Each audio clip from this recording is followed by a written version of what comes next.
Hi, this is Gordo from Manhwa City. The story begins on the streets where a fair is being held, and our protagonist, a 14-year-old boy named Wol, is satisfied with what he's gathered. Now that he has what he needs, he has to find somewhere to sleep for the night. Wol is an orphan who aimlessly roams the land. As he makes his way out of the fair, he runs into a mysterious man. Wol is afraid as he feels this is a dangerous man. His intuition was correct as Wol wakes up in the darkness. There isn't a single ray of light. He tries to move, but he quickly realizes he can't. He can't muster any strength to get up. He starts shedding tears as he tries to figure out how he ended up in this situation. All he can remember was his encounter with that mysterious man earlier. He remembers the man saying he looks useful. Wol figures out he must have something to do with why he's there. He doesn't recall making any enemies, so he concludes the man must have some sort of goal. Wol's not sure how much time has passed, so he tries testing his memory. Though he was an orphan, he can remember his age, his name, and the names of both his parents. At this point, he's been in the dark so long he doesn't even know if he's awake, and he begins to cry. He's scared and lonely and doesn't know how much longer he'll have to suffer. Wol hasn't even had anything to eat and starts to believe he will either die of starvation or insanity. He wonders if the man's plan was for him to die of starvation. Wol starts crying again as he feels he has not done anything to deserve this torture. But suddenly, Wol gets a sensation in his hand and he can't believe it. He finally has some movement and is also having an easier time breathing. His bodily senses are returning. He can smell the damp air and feel the cold ground. This leads him to conclude he's underground, and off into the distance he can hear water. Wol tries to gather the strength to move his body so he can drink some water. He fights through the paralysis and begins crawling towards the water he hears. Wol knows he has to fight to survive. He finds his inner strength and keeps crawling. Wol finally reaches a stone wall where he heard the water coming from. There's a small stream of water coming from the wall, and Wol slurps up what he can. However, he still can't see in the dark and accidentally slices his finger on one of the rocks. Feeling defeated, Wol falls to the ground and passes out. As he lays on the ground, he wakes up as he senses someone's presence. But what Wol sensed is a hallucination of himself. His conscience is asking him why he's fighting so hard to survive. It asks, what's so great about your life for you to be struggling so much? Just give up, it says. If you give up, you will be at peace. This gets Wol thinking if he'll really be at peace if he were to just let it all go. But he doesn't think so. He's going to survive. His conscience tries to tell him he's just wasting his strength. But Wol knows he won't be at peace if he dies like this. He wants revenge on the one who did this to him. Wol decides to fight to stay alive, and it will all be worth it once he gets his revenge. His conscience asks if he's sure he wants revenge, and Wol shouts yes. His conscience succeeded as Wol just needed a little push to not give up. Wol fights to sit upright and approaches the stone wall again. He feels the moss on the wall and tries to eat it. The moss tastes terrible, but he doesn't feel sick from it, so he goes back for seconds. Wol is willing to do whatever it takes to survive. He needs to keep reminding himself so he doesn't quit. Wol now has the energy to stand and tries walking around the room. According to his measurements, the space he's in is roughly 9 square meters. As he paces the room, he hears an iron door opening. Wol tries to call out for help, but he sees a shadow of someone leaving him food. He gets a whiff of the food, and though he can't see it, he smells the fish, pork, and tea leaves. Wol received a few variations of leftovers and guesses there's more than one person involved. There must be 5 or more people trapped along with him for a specific purpose. Wol just can't figure out why. But he can't hold off any longer and devours his plate of food. He'd much rather be eating scraps than that moss he had earlier. Now that he's done eating, he has to come up with a plan. 4 months have passed, and Wol has taken this time to increase his strength. They provide him with food once a day and never say a word. He has yet to see a glimpse of a possible escape. He thought he would go insane in a situation like this, but his eyes are beginning to adapt to the darkness. Wol is now able to see fragments of the space around him. Sometimes he wishes he couldn't though, as he finds he doesn't live there alone. Wol notices something from the corner of his eye and assumes it's just more insects. But little did he know it was actually a snake. The snake gets a hold of Wol's arm and begins hissing. The snake looks up at Wol and bites into his arm. Wol shrieks in pain as the venom stings his flesh. His whole body is beginning to feel like it's on fire. The pain is unbearable, but all Wol can do is lay on the ground and suffer. Wol's meal arrives and he hopes eating will replenish some of his health. He refuses to let himself die no matter what. Time passes and Wol is faced with the snake once again. Wol feels his body changed during the detoxifying process. One improvement he noticed was his vision. He can see things in front of him more clearly now. Wol sticks his hand out towards the hissing snake as he believes the snakebite may have made him stronger. He's heard of stories like these before. Wol hopes he can become resistant to the snake's venom and potentially gain a weapon, so he allows the snake to bite him. Once again, he feels like his body is on fire, but he notices the pain isn't as bad as the first time. Wol stares into the eyes of the snake as its eyes have degenerated from the darkness. Though its eyes are bright, it's an exceptional hunter that uses its stealth to consume its prey, sometimes even using sound to incapacitate its prey. Though they get a bad rap, snakes are not greedy. After they finish their meal, they don't make the mistake of chasing their prey away by intimidating them. The snake slithers away, leaving Wol with a new attribute. Suddenly, the ground begins to shake and Wol can't believe what's happening. The door has opened. Wol rushes to the door and sees more rooms down the hall. He peeks into one of the rooms and gets a big whiff of rotting flesh. Wol analyzes the body and assumes the person is around his age. He also wonders if it's the same for the other rooms. Wol makes his way down the hall and is once again faced with a door. The handles and bolts were removed, but he's able to push the doors open. And on the other side of that door, he sees an estranged boy and girl. Without saying a word, he walks past them and searches through the additional rooms. He sees more corpses and the girl finally asks who Wol is. She asks him where he came from as she can't see who Wol is in the dark. Wol introduces himself and says he was trapped in the adjacent sector. Wol asks for their names and she says her name is Yeo and the boy's name is Song. Wol doesn't need to know more and demands they follow him. He says there are probably more places like this, and a few meters down, he runs into another door. They decide to follow him, and on the other side of that door is another group of people. They are all shocked to see each other, but Wol notices there were fewer people who starved to death in this sector. The people in this sector opted to take their own lives instead. He also notices there were more bowls of food here than where he was. Wol tries to think of why they would be discriminating between the sectors. Yeo calls for Wol's attention and says this group was trapped around the same time as them. They continue walking and reach another area underground with a door. Wol opens the door and they are blinded by the light. They think they're about to go outside at first, but then they realize they're being blinded by a torch. But once their eyes adjust, they cannot believe what they see. It looks like an underground village. They walk to the structures and see no one's inside. Wol concludes it must have been made in a hurry because the structures are flimsy. As Wol tries to figure out the purpose of this village, one of the girls from the new group calls for him. Her name is Min. She says she'll be in his care from now on. Min gets closer to Wol and asks if his eyes were always like that. There are no mirrors in this village, so Wol is not sure what she's talking about. She tells him his pupils are red and he figures they must be from the snakebite. Min wants to know what Wol is thinking about, but he won't share any information. This doesn't stop her from talking, and she tells Wol he's different from the others. Yeo interrupts and asks what they're doing. Min says they're just talking, and Yeo proceeds to say the others have decided to group up. Yeo asks if Wol is going to stick with them, but Wol isn't sure he wants to group up with anyone just yet. Yeo and Song get offended, but Wol says right now just isn't the right time for him. She has no choice but to accept Wol's decision.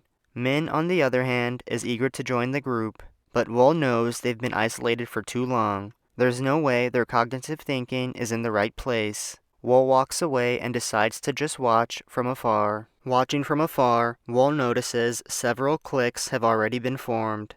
There's a group with Yeo and Song leading, a group with Kang leading, a group with Jung leading, a group with San leading, and then there's Wol, a kid who doesn't belong in any group. The other groups are talking and they're wary of Wol. They believe he might have killed everyone else in his sector and that's why he doesn't want to join a group. Wol doesn't have any mind to pay to those guys though and walks towards one of the walls. He thinks that this underground lair couldn't have been built that long ago with the amount of moss on the walls. This could only be the work of someone extremely wealthy. Suddenly, a hole begins to open in the ceiling and everyone looks up. A basket is descending from the ceiling. The basket reaches the ground and it's full of food. A few of the others try to dig right in, but Yeo stops everyone. Yeo says they should try to evenly distribute the food. And before anyone says another word, Wol says he needs his share too.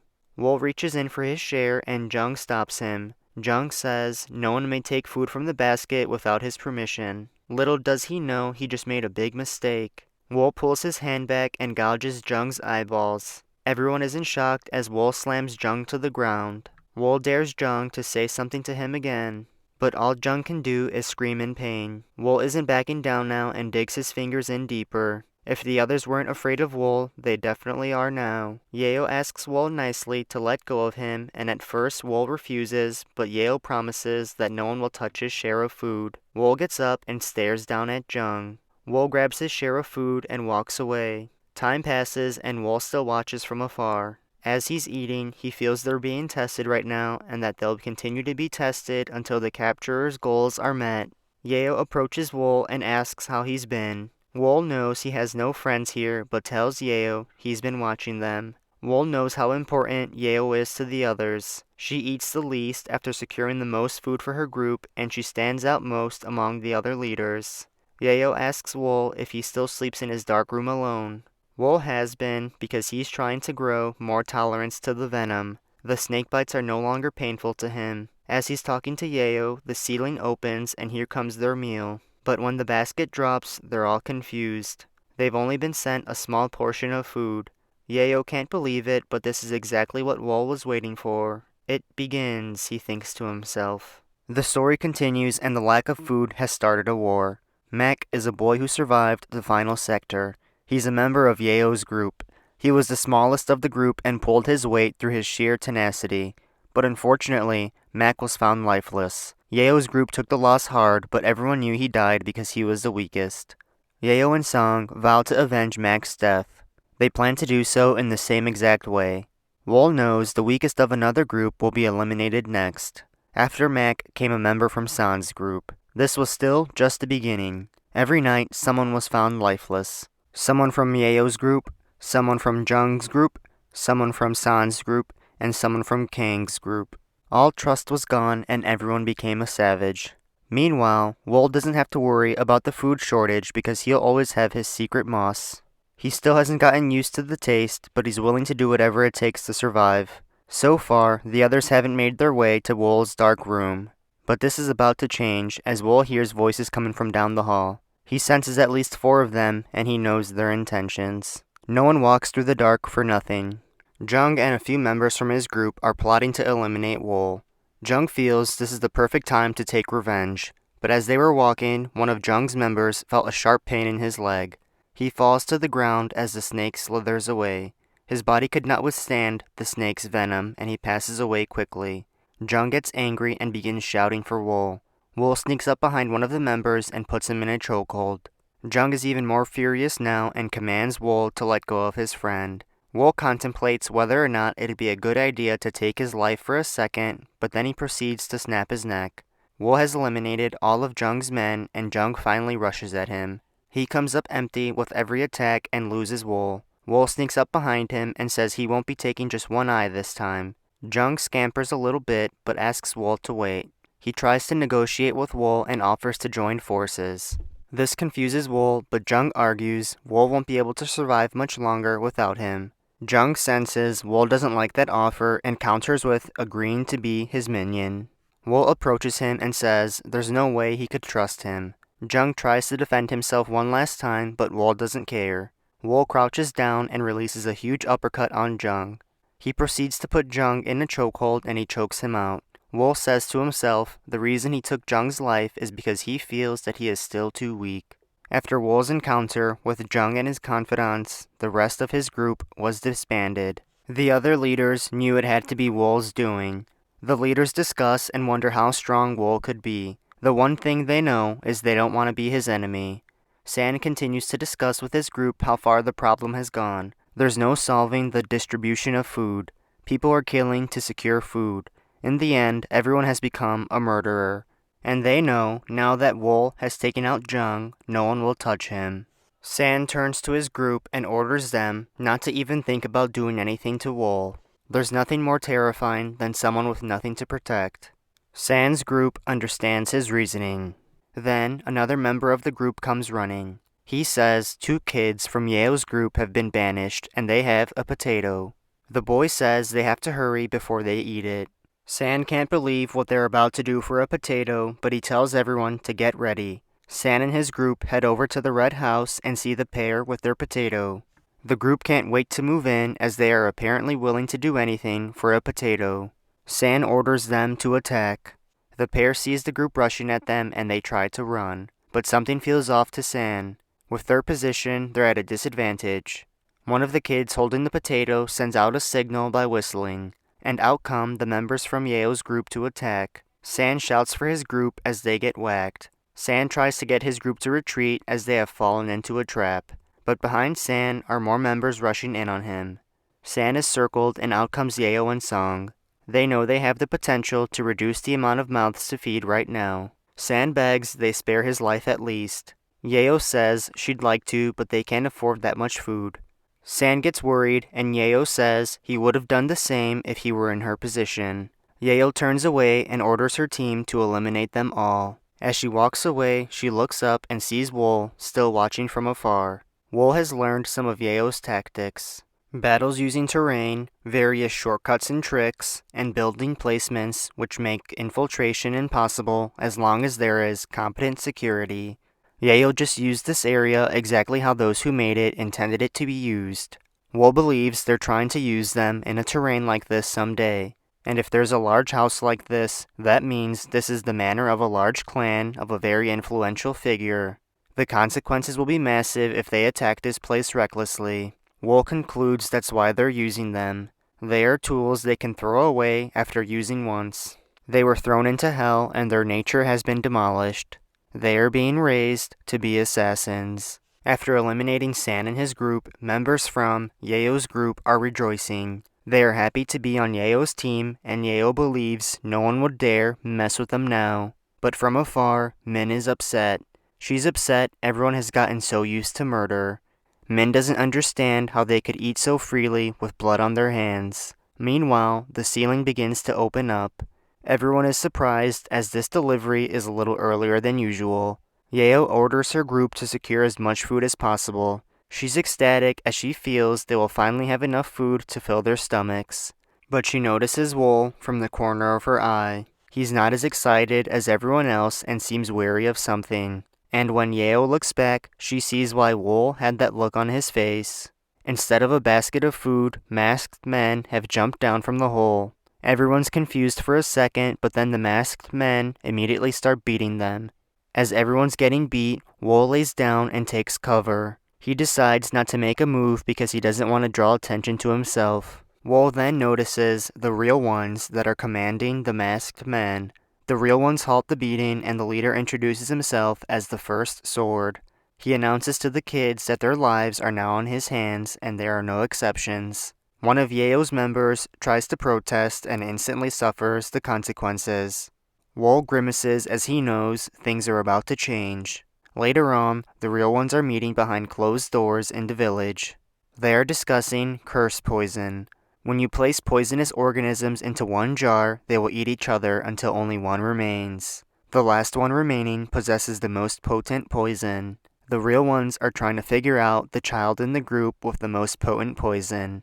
The first sword asks which one of the kids is worth paying attention to, and his associate, the second sword, responds Yao. She leads the largest group and has the greatest influence over the others. If they do not crush her spirit, she will become much harder to deal with in the future. The first sword demands that Yao receives special attention. He doesn't want her to even dream of a rebellion. The second sword says Song and Kang are also worth paying attention to because of their outstanding martial arts. Then the first sword asks of the sole survivor from Sector 1, Wol. The second sword notifies him that Wol is still alive. The first sword is impressed as Sector 1 had the least amount of food and the poorest conditions. He wants them to pay very close attention to Wol as well. As the meeting ends, the first sword thinks to himself how there are only 6 years left to complete their mission. The Blood Shadow group was given an assassination mission with a duration of 7 years and a reward of 500,000 yang. The only condition was to not leave a single trace related to the Blood Shadow group behind. For the next round of training, one of the masked men announces the group's next objective. He says the one who reaches the flag at the top of the house the fastest will receive a 2-hour break. and the one who reaches the flag last will be taught what true hell is. The race was on. The merciless days continued for the trainees. Their days were filled with non-stop training. They had to do whatever it took to survive, especially if they wanted to see the outside world again. And of course, the winner of the race was Yeo. The real ones discussed the challenge from afar. They know Yeo's intelligence is outstanding and her guts are top-notch. The first sword asks about Wol, and the second sword reports that Wol is average. He hasn't shown anything that distinguishes him from the rest. This surprises the first sword, but he wants them to keep watching Wol. Later on, Yeo approaches Wol. She's confused as to why he's still reviewing the thunder-splitting cultivation technique. Though the instructors are no longer making them read about the technique, Wol felt like reviewing it anyways. Yeo doesn't see the point and heads to bed. Wol recalls the lesson from the real ones. They said the thunder-splitting cultivation technique is a technique that they should be able to learn in 3 months. If they acquaint themselves with the first process, their body will be reborn as one that can feel chi and accumulate internal energy. Wol feels that the others along with the instructors don't grasp the full concept of the technique. Since it's not humanly possible to physically split thunder, the concept may be referring to the speed of your thoughts. Wol thinks if he can learn the technique with this interpretation in mind, he should be able to gain something different than he has already, but he still must never show how much he's learned. He cannot stand out for being too exceptional or too lacking. Everything has been going according to plan until Wol is forced to dodge a blade going for his throat. Wol can't believe one of the other trainees actually tried to kill him. Wol asks why he's doing this, and Yoke responds saying he wants to have some fun. Wol considers taking him up on his challenge as the instructors seem like they couldn't care less. Wol draws his blade and Yoke rushes at him. Wol dodges every attack and is surprised by the amount of effort Yoke is putting into this fight. He won't give up the fight and Wol has had enough. Wol begins countering and the instructor is now impressed. But Yoke wants Wol's best effort and now Wol is left with no choice. Wol drops his knife and kicks Yoke right in the chest. As these two are fighting, the first sword is discussing with the second sword how fast the group has improved. The second sword thinks they only need 5 years instead of 7. But the first sword is disappointed with how much his second sword has underestimated their target. Their target is the man who possesses the most talent in all of Sichuan. The first sword wants their trainees pushed even harder. Back to the fight, we see Wol completely manhandling his opponent. Wol snaps his arm and the boy drops down in tears. The real ones wait to see what happens next and Wol does nothing. Now, one of the masked men approaches Wol and asks if he did this. Wol replies yes, and a sword is instantly drawn to his neck. Wol didn't even see the sword coming and was shocked that a human could move so quickly. Wol is panicking as he wonders if he did something wrong.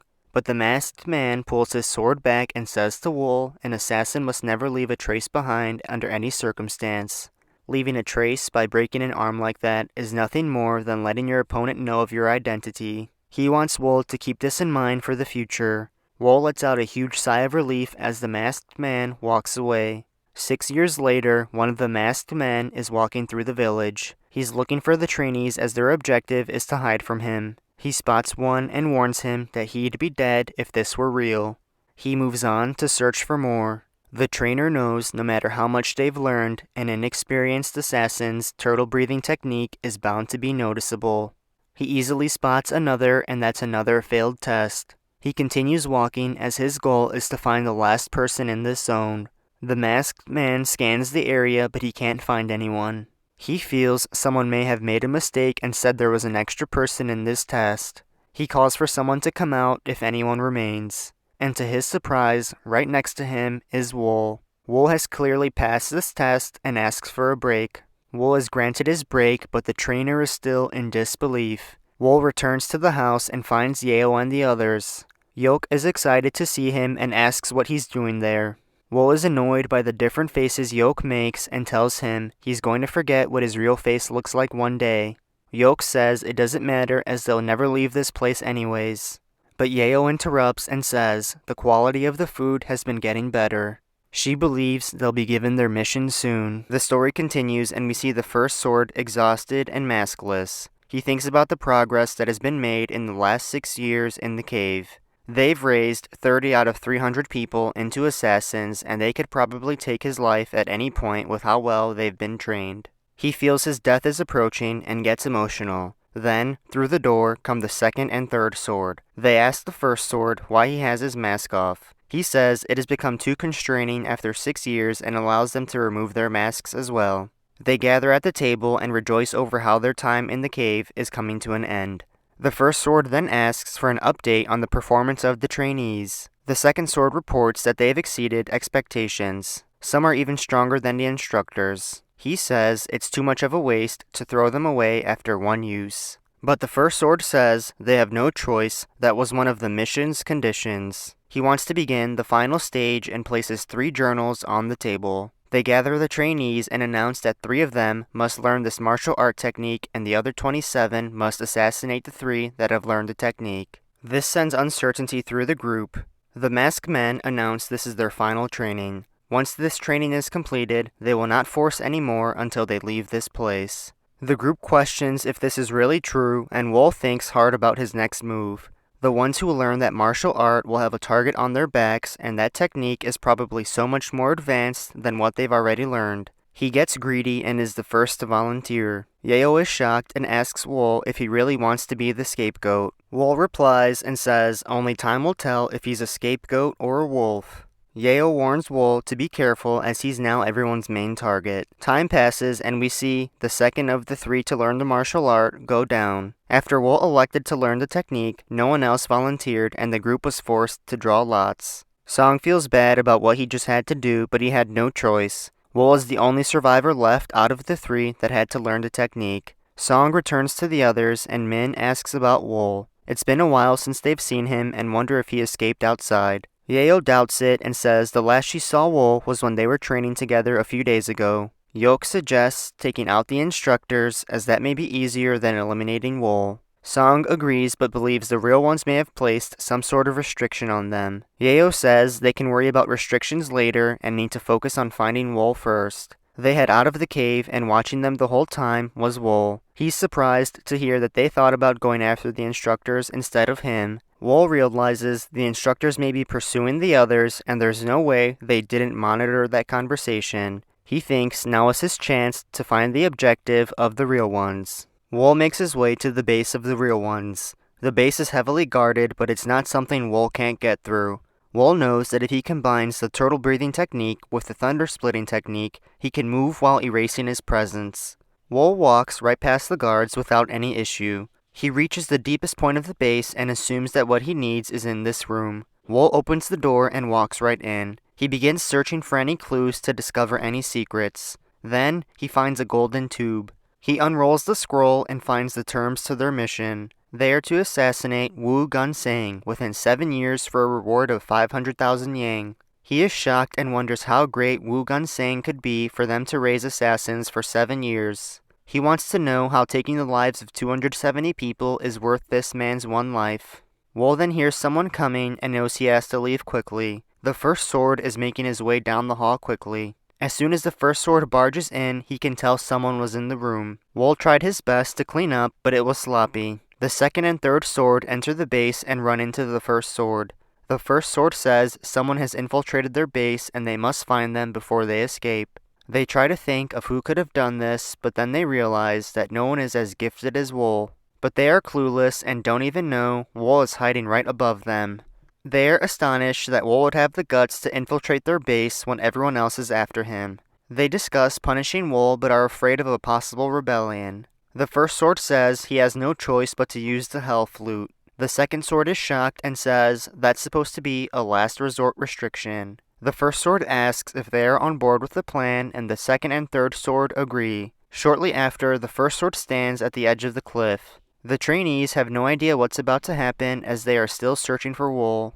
No one can find him, not even their best trackers. Suddenly, they hear the sound of an instrument. The sound sends a sharp pain through their bodies. They all fall to the ground and scream in pain. As they lie on the ground crying, here comes Wol. He feels no pain as the others feel that their bodies are on fire. Wol concludes that they have now activated the restriction. Wol looks around and sees everyone else in pain. He wonders why he's the only one pain-free. Wol wants to figure out the cause and decides to use internal energy infusion on Min. It's an extremely dangerous act, but it won't collide as much since Min has also learned the thunder splitting cultivation technique. Wol performs his analysis on Min and sees no issues with her internal energy. He continues to search for any differences between them. They share the same food, same environment, and same martial art. Then it hits him. Poison. The restriction has something to do with poison, and now it makes sense why Wol feels no pain. He's acquired a resistance to poison after being bitten by the snake so many times. Wol still wonders how they could affect 27 bodies at once. He thinks they must have mixed cursed poison in their food and are stimulating the poison through sound. He hears them call out for him and tries to think quickly. Wol decides not to run because he doesn't want them to find out about his resistance. He still doesn't want them to know he's different, so he lays on the ground and pretends to be in pain. They find Wol laying on the ground and call for the first sword. The first sword draws his blade and strikes down on Wol. The first sword wants to know what Wol was doing in his room. He also says Wol has done a great job hiding his true talents. The first sword pulls his blade out and says a nuisance like him is better off being killed right now. But the second sword begs him not to. He says they need Wol to complete their objective. The first sword responds angrily and says the other trainees are enough. They both know that isn't true though. The second sword says they can control Wol by using the flute since he is clearly powerless against the curse poison. The first sword likes that idea and tells the masked men to provide everyone with the antidote. After the antidote, everyone recovers, but they don't understand what happened. The first sword announces that the pain they just went through was all because of Wol, and this would have never happened if he didn't infiltrate their base. He warns them and says if anyone ever steps out of line again, remember the pain they experienced today.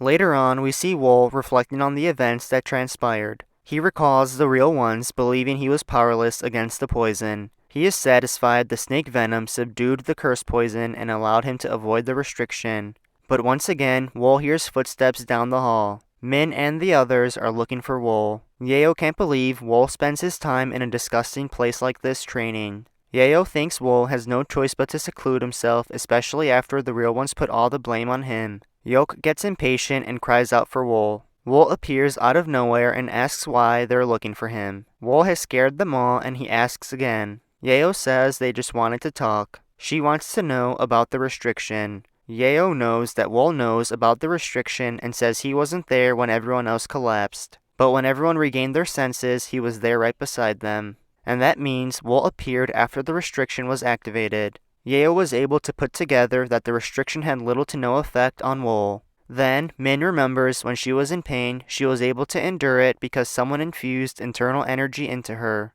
She wonders if that someone was Wol. Yeo pressures Wol again and asks if he knows. Wol finally admits that he does. He tells them that he knows exactly what kind of restriction they placed on them. Yeo demands that he tell them what it is. But Wol doesn't want to and asks why he should. Why should he go out of his way to help them? What is that benefit to him? Yok gets angry and says this isn't how someone treats their comrades. Comrades? Wol asks. Comrades wouldn't chase after and attack each other with such hate, he says.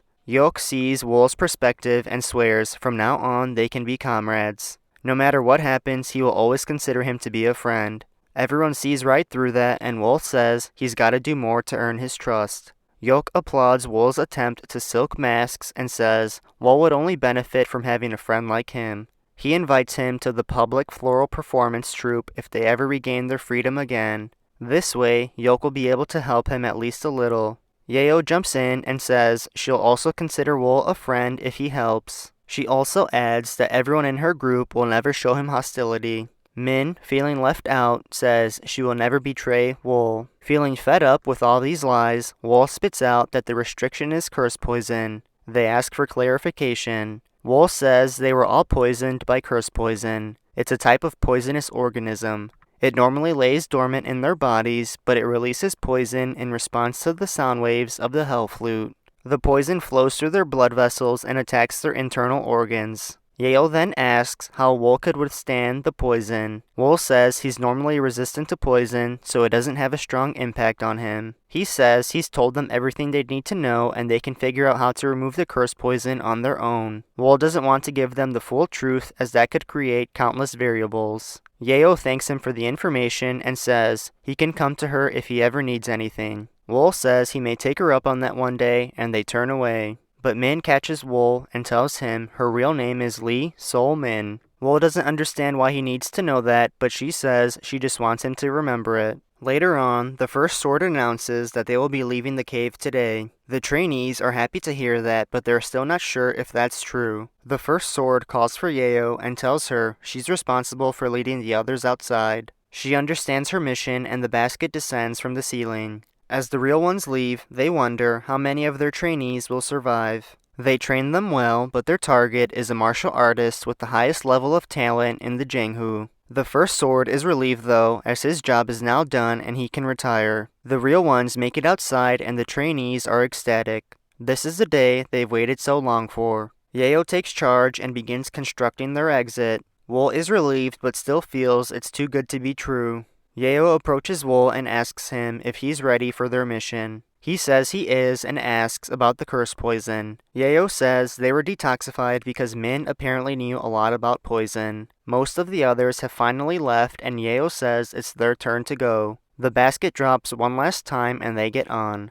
As the basket ascends, Wol looks down at the place he spent the last 7 years in. They were so deep underground it may have actually been hell. They get close to the exit and Wol thinks to rip his arm sleeve off. They need to cover their eyes as they haven't seen daylight in years. The others realize they could be blinded and follow suit. The light gets stronger as the basket ascends, but they finally make it out. Before they could even look out, a man approaches the basket. "We seem to have made some useful ones," he says. Wol's eyes still haven't adjusted and the man says the requester will be satisfied. He can't see him, but Wol thinks his voice sounds like it's void of emotions. He assumes this man is in an executive position from the way he talks. He must be the captain of the Blood Shadow Group, Wol thinks. Wol is correct, he is Gu Juyang, the Blood Shadow Group captain. Gu orders for them to be moved to the Clear Wind Manor. As they're being taken to the carriage, Wol looks back at Gu. He's memorized his voice. They reach the manor and Gu tells the trainees that this is where they will be acclimated to the outside world. He warns them not to let their guard down or he will take care of the consequences himself. Wol was placed in a dorm with Go and Yok. Wol tells his new roommates that he's going to wash up at the well. Wol bathes and is feeling refreshed. He lays in the grass and he takes in the beautiful nature. He spends the night out in the grass and wakes to a beautiful day. The others admire a flower they've never seen before. They can't believe they lived to see something so beautiful once again. But as they're rejoicing, here comes the captain. Gu drops some weapons on the ground in front of the trainees. He says they'll now be distributed weapons and they need to keep them safe. They will be using them soon, he says. Later on in the palace, we see Gu and the First Sword having a meeting. Gu is thanking his uncle, the First Sword, for all his hard work. The First Sword says he was just doing his job. Gu says the Blood Shadow Group is prosperous thanks to the First Sword's hard work and asks how he can repay him. But the First Sword says there is no favor to repay. If it weren't for the previous head, he'd already be dead. Gu then grants his uncle the option to retire. And the option is also available for the second and third sword. These are the words the First Sword has waited 7 years to hear. He then admits to his nephew that the trainees are truly a waste. They are too talented to throw away after one use. Gu shares the same belief, but he says he has no choice. The relationship with the trainee has to end here. The First Sword asks Gu if he knows who requested the objective. Gu says he doesn't know, but there's no reason to question anyone willing to pay 500,000 yang for a request. Gu then envisions the Blood Shadow Group becoming the greatest assassin group in the world. Completing this objective would put them ahead of the 100 Wrath Union. After the meeting, we see Wol preparing for his mission with Yok and a few other assassins. Yok asks Wol if he's nervous, and Wol says he is a little, but they've spent so much time together now to where Yok can tell when Wol is lying. Wol accuses Yok for being nervous because of how much he's talking. Like always, Yok gets defensive. Yok says he wants nothing more than getting revenge on someone for his last 7 years of suffering. The group of assassins are now called to begin their mission. They are told they will now be stealthily moving somewhere. This is what Wol has been waiting for. They head out into the night and follow the fourth sword. The newly trained group is keeping up with the fourth sword and he's impressed. They've clearly been trained well. He also believes how much of a waste their talent would be after being disposed of. They reach their targeted location and the fourth sword instructs them to hide out here for now. The assassins all hide and the fourth sword tells them their objective lives within that mountain. He begins describing the mission and says once they climb the mountain, they will see a manor that looks exactly like the one they were living in underground. Among the buildings, the man inside the Bright Moon Palace is their target. The assassins are anxious to get started as they have that building memorized. Wol is the only one in the group who knows their target is Wu Gun Sang. We're now brought to a woman staring off into the distance. Her name is Young. She's admiring some flowers and one stands out to her. She reaches out to touch it and the flower immediately evaporates. As Young processes what just happened, she hears someone calling for her. It's Sol Ran. Ran is the Emmy sect leader and she wants to know what Young was doing outside alone. Young responds that she was just trying to catch the nice breeze. Ran asks Young if she still resents her. Young says not necessarily, but her life is on the line with this request and she would have liked to have been excused from it. Ran is disgruntled and doesn't appreciate Young's attitude. Ran tells Young she must have forgotten who brought her in when she was just a beggar on the streets. She says she better not want to be excused after everything she's done for her.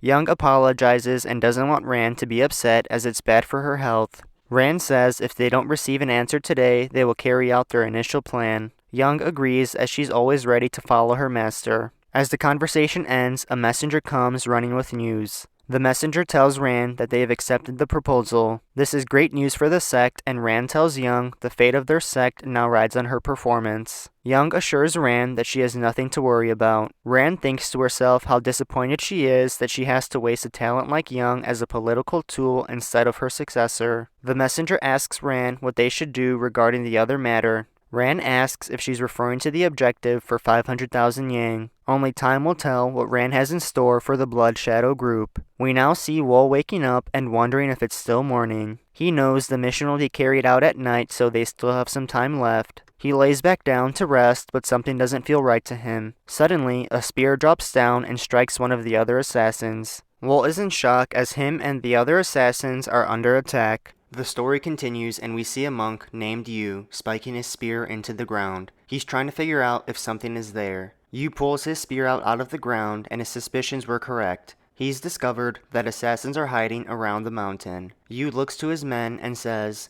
the Qing Chang sect is being invaded. He wants them to find all the assassins and eliminate them. Wol knows him and the others are at a disadvantage. They decide retreating is their best option to survive. The monks begin spearing random areas in the ground hoping to find an assassin using their special abilities. But one of the monks gets too close and the assassins jump to the sky. They plan to disperse and regroup once they get out of the encirclement. The monks aren't going to let them off easy though and chase after them. Yu ferociously throws his spear and lands one of the assassins. Yu calls for another spear and immediately claims another assassin. He takes another spear and gets another assassin.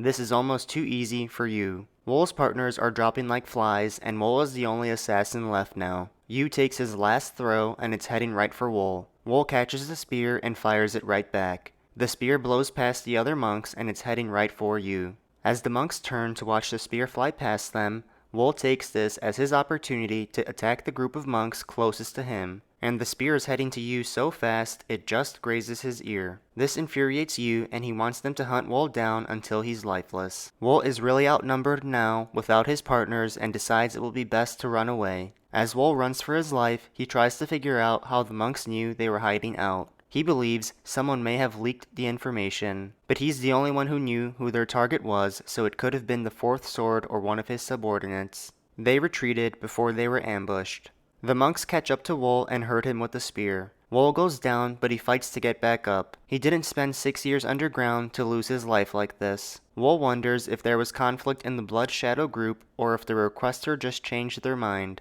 The only thing he knows for sure right now is that the Blood Shadow group has abandoned him. Wol reaches the end of the path and has to hide. However, he is leaving a blood trail. As one of the monks tries to analyze Wol's trail, Wol drops down from a tree and takes him out. He's forced to survive on his own with a group of monks chasing after him. With no other choice, Wol jumps into the river. He makes it out of the water and finds a message on one of the stones. The message is giving directions to a location 600 meters north. Wol follows the trail and sees another message with a shorter distance. Wol is now closing in on the location. With the amount of blood on these rocks, Wol believes whoever wrote this code is badly injured. But off into the distance, Wol hears people searching for him. Wol starts wondering if these messages may be a setup. He knows there has to be at least 7 different clans participating by the amount of uniforms they're wearing. Suddenly, Wol feels danger and falls down to avoid a strike. As he lays flat, he looks up and sees Min. She didn't realize she was attacking Wol. She's happy to see him, but she is badly injured and collapses. Wol tries to catch her, but he can't. With how much she's bleeding, he doesn't think she's going to make it. He asks where the others are, and she says most of them are dead.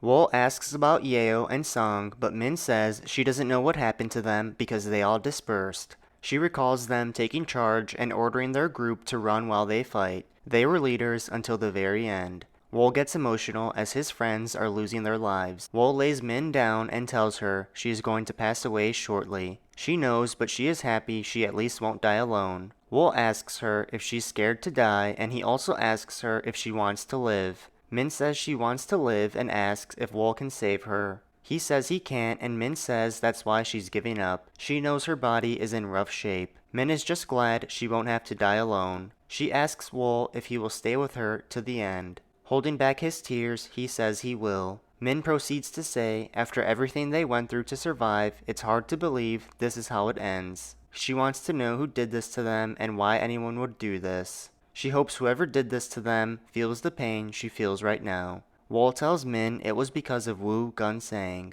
Min asks for clarification on what Wol meant by that. Wol says their target was Wu Gunsang of the Ching Chang sect. Someone requested the Blood Shadow group to terminate Wu Gunsang. That's why they were kidnapped and raised as assassins. And now that they're useless, they're trying to erase them from the plan. Wol tells her if he can survive, he can find out who messed with their lives. He plans to find them and take revenge, even if it's the last thing he does.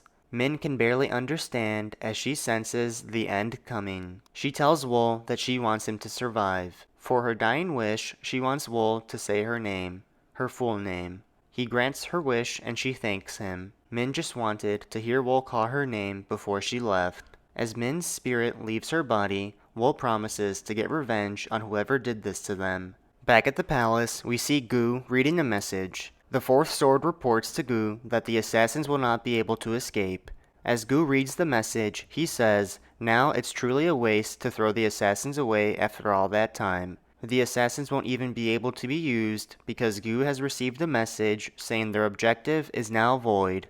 The fourth sword asks if that means that the palace is in danger, and Gu says they won't be able to find this place. He thinks it will be best to wait there until the storm passes over. Then the fourth sword asks if Gu truly doesn't know who the requester is. Gu says he can find out, but there is a line to be kept. Gu is not worried as they were kind enough to send them a message. But then, the fourth sword sees the message and he freaks out. The message was infused with tracking incense. And suddenly, one of the real ones is dropped. The palace is now under attack. The first sword tries to warn the attackers and tells them to retreat as they are no match. But they refuse to back down. The fourth sword tells Gu that they must retreat. But Gu says he can't go anywhere. They're here for him and they won't let him escape. Gu says they crossed the line and he prepares to fight back. Gu rushes them and says they will be devoured if they bite. Gu calls for all forces to hold on a little more, but off into the distance, Gu hears someone say no, you won't have that opportunity. An attack is directed towards Gu, but he's able to defend. He felt so much power and asked who that person was. The woman is offended that a measly assassin wouldn't know her name. As she gets closer, Gu recognizes her as the life-ending toxic heart Zhanghua. As Gu is about to ask if she was the requester, she stops him and says that she will pull his tongue if he says any more. Gu puts it together and realizes the requester was from the Emi sect. He now regrets not investigating who the requester was. This choice has brought forth a disaster, but he refuses to die. Zhanghua is annoyed by Gu's hope and sends another attack. Gu is again able to defend and fights back. Zhanghua is impressed with Gu's level of martial art. She's glad they're fighting in daylight so Gu wouldn't be able to set up an ambush using the darkness of the night.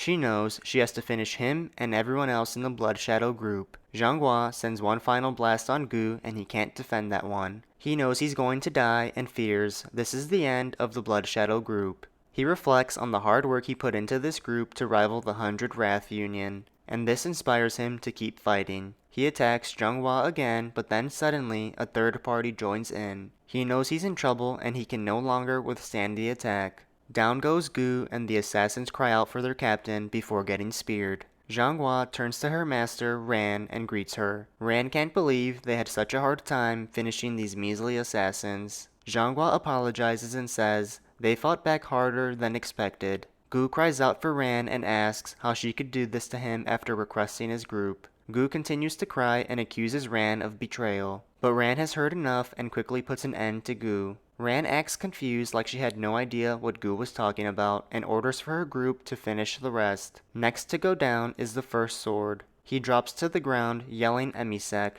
The First Sword knows ever since Ran became the leader, they've been raising their forces at an alarming rate. He asks for the name of the woman who just cut through him. She tells him her name is Young. He says he heard that one of Ran's disciples possessed unfathomable talent and it must be her. Young says those are exaggerated rumors. The First Sword takes his last breath and thinks it's ironic that being an assassin for decades was no match for a disciple of the Emi sect. Young goes to report to her sister that the First Sword has been eliminated. Now we see the Fourth Sword being brought to Ran. Ran asks him how many assassins he took to the mountain. He doesn't answer and asks why she wants to know. She demands he answer, but he says he doesn't know. The Fourth Sword says even if he knew, he couldn't tell her, especially not after everything she's done to his palace. Ran thinks his tenacity is cute and tortures him. She asks her question again, and the Fourth Sword says he took 28 assassins. Ran got what she needed and asks how many assassins have been eliminated from the mountain. The woman says 24 have been taken out. Ran wants the 4 left eliminated immediately. As the palace is in flames, Ran turns to Young and says her role is now more crucial than ever. Ran says she will send someone to the Qingcheng sect to set a date as soon as this matter is dealt with. She also tells Young to prepare her heart and body for the wedding. Ran tells Young all of this is for the fate of the sect. Meanwhile, back on the mountain, we see Wol spying on the monks. Their security is tight at the entrance, so he plans to get through from the inside. He thinks if they want to die as natural enemies of the Jianghu, he'll just become one. A natural enemy of the Jianghu. Inside their base, we see a monk preparing to leave to collect herbs. His friends tell him to be careful because things have been restless recently. As the monk wanders the forest alone, he is attacked and put into a headlock by Wol. He tries to ask Wol who he is, but Wol draws his sword on him. Wol wounds him, and in pain, the monk wonders who would do such a thing on this mountain. Wol asks the monk if he is a disciple of the Qingcheng sect. The disciple nods and Wol lets him down so he can ask him some more questions. Wol asks for the disciple's name and he says his name is Do. He is a 3rd generation disciple of the Qingcheng sect. Wol asks Do what kind of man Wu Gunseng is. Do panics and asks if he's talking about senior brother Wu Gunseng, the Lone Star of Qingcheng. Wol wants to know what Do meant by calling him the Lone Star of Qingcheng. Do says senior brother Wu Gunseng is the greatest prospect that the Qingcheng sect has ever birthed. He mastered most of the Qingcheng sect's martial arts and has reached a very high stage. Do has heard that former masters of the Qingcheng sect have shown interest in him and are giving him their teachings. The Qingcheng sect's prospect, Wol thinks to himself. Now he understands why they spent all that time training. Do asks Wol to spare his life since he's told him everything he knows, but when he turns around to look at Wol, he gasps. Wol is transforming and Do is scared for his life. He has no idea what Wol is doing, and when he looks back at Wol again, he sees himself. Do is confused and tries to think of what Wol is plotting. Back at the monk's base, the guards up front are surprised to see Do has returned so quickly. Do says he's back because he forgot something. Do walks through the entrance and it almost seems like a new world to him, and that's because it is. Wol has morphed himself into the disciple Do. Wol makes his way through the base and searches for Wu Gunseng's residence. Wol was able to quickly find where Wu Gunseng lives. In the Qingcheng sect's palace, we see a meeting being held. The Qingcheng sect leader is asking if the situation outside has calmed down. His second in command, Jin, says the tracking of the assassins seems to be nearing its end. The sect leader is still appalled that mere assassins dared to attack their sect. Jin says someone must have plotted this. The sect leader asks if he knows who could have plotted this, but Jin says they lack information, but he sent some disciples to gather information. Then, the sect's greatest warrior chimes in and says this act is unforgivable. He wants to make sure nothing like this ever happens again. Jin assures him not to worry. Then, the sect leader reminds everyone of the war of heaven and demons. In the moment of danger, when the Janghu was about to be overrun by the Celestial Demon Union, the extraordinary martial artist Li Guok formed the Providence Alliance. And those who opened their doors to participate, the Shaolin Temple, the Wu Dane sect, and the Mount Hua sect accomplished great feats and regained their former glory. And those who sealed their doors and did not participate, such as the Qing Cheng sect and the Emi sect, only earned the empty name of Great Family of Sichuan and cannot hold a candle to them in actuality. The sect leader says if they desire to catch up to the others, they cannot hold back and must stay focused. Once again, Jin warns everyone not to worry. He says if things go according to plan, they will be caught up within a few years. The sect's greatest warrior likes the sound of that and asks how Jin's son, Wu Gunsang, is doing. He knows he hasn't shown himself to the outside world at all. As far as they know, he has isolated himself to focus on his training with a thought of atonement. Jin apologizes for not being able to raise his own son properly. The sect's greatest warrior says it's alright, it's understandable for a boy his age, and there's no need to apologize for something that has already been taken care of peacefully. Jin says he will make sure that he pulls himself together. The sect's greatest warrior says, whatever society says, there's no denying that Wu Gunsang possesses true talent. He also says if he's raised right, he won't fall behind the successors of the three great sects. Then the sect leader intervenes and says he heard Jin has accepted the Emi sect's proposal of marriage for Wu Gunsang. Jin says that it's true. The sect leader says marriage with the Emi sect is not bad and asks if the bride is a disciple of Ran. Jin says that she is her youngest disciple. He also says there are rumors that she possesses both beauty and intelligence. Not a bad match for Wu Gunsang, but he still has some concerns because of Ran. Ran is desperate to catch up to the Qing Cheng sect. If Gunsang marries her youngest disciple, they may be the ones to be devoured. That's why Jin has rejected the proposal until now. But the sect's greatest warrior comforts him and says they have no choice. They can't continue to be enemies with the Emi sect in such a small territory. Since Wu Gunsang is the only hope of the Qing Cheng sect, give him very special care. Meanwhile, Wol is still outside Wu Gunsang's residence. It's his first time seeing the real thing, but the layout is exactly the same as the one from the underground cave. The front gate is locked, but Wol knows exactly how to break in. Wol hops on the roof, but he hears two guys approaching and lays down. These two monks are upset Wu Gunsang is using isolation training as an excuse to be alone with women. One of the monks wonders if one of their disciples is with Wu Gunsang while the other is trying to keep him quiet. Wol is shocked to hear that Wu Gunsang brings women into the sect. It's unimaginable to be with a woman in the sword training hall. The two men leave and Wol takes a second to gather his thoughts. There's bound to be someone who's different on the inside wherever you go, he thinks. The nighttime comes and Wol is ready to make his next move. He runs along the building and breaks his way in. He can't find Wu Gunsang anywhere though. Wol decides to crawl through the vents, hoping he will find a way to Wu. In another room, we see swords laying around, and under the vent in that room is a man laying with a woman. Wol looks through the vent and sees the man. It's Wu Gunsang. From the vent, Wu can tell that he is on a whole other level compared to Gu, the Blood Shadow group captain. But he is still human, so Wol thinks if he's struck on the death pressure point, he will die. Wol begins lowering a rope from the vent. Wol carefully tries to place the rope around Wu, but once the rope is wrapped around Wu, he wakes up. Wol knows he has to hurry and yanks the rope. As Wu is carried up, he uses his hand to slice the rope. Wu is free from the rope and now comes face to face with Wol. He asks Wol who he is. Wol answers by drawing his blades. Wol rushes at Wu, but Wu is unfazed. He puts two fingers up and blocks Wol's attack. Wol is taken back by his strength and Wu fights back. And Wu doesn't stop there. He initiates another attack. Using all his strength, Wol defends. Wol feels like he may lose consciousness from all the energy he's using blocking. He doesn't understand how someone could do all this barehanded. Wol knows he's running out of time to get out of this situation. It will only get worse. Wol tries another attack with his blade and is blocked yet again by Woo's 2 fingers. Woo takes the time to acknowledge Wol's skills. Woo asks Wol who sent him, but Wol is out of breath and can't respond. Woo laughs and asks if that girl's father sent him. Wol is clueless. The story continues and we get a brief summary of Woo Gunsang's life. Learning martial arts was always easy for Woo, but though he was extremely talented, he wasn't having fun. Woo became disinterested in training and became interested in women. But one night, he met a woman who became his biggest mistake. After his drunken encounter with this woman, she took her own life. And as punishment, Woo was forced to spend a whole year training in isolation.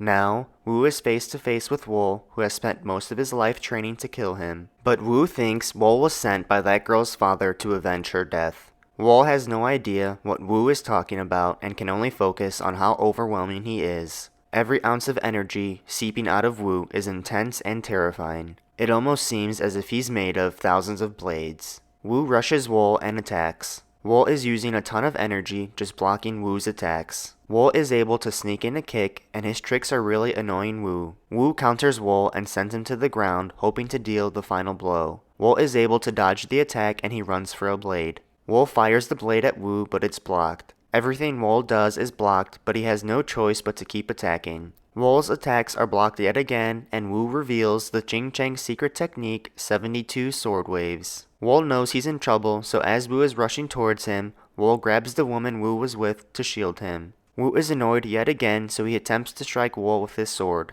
As he's being attacked, Wol remembers telling Yeo that only time would tell if he was a scapegoat or a wolf. Wol uses this as motivation to fight back. Woo is surprised Wol is able to defend the secret martial art technique of the Ching Chang sect. Wol learned it to death in order to survive. He's confident in demolishing it. Wol uses the swift mind technique to maneuver around Woo. Wol sees a window and takes his chance. Wol sends his sword right through Woo's chest. Woo can't believe it. Wol has completed the objective and avenged the Blood Shadow group. There's panic and unrest in the sect. The bells toll, and inside Woo Gunsang's residence, we see Jin devastated.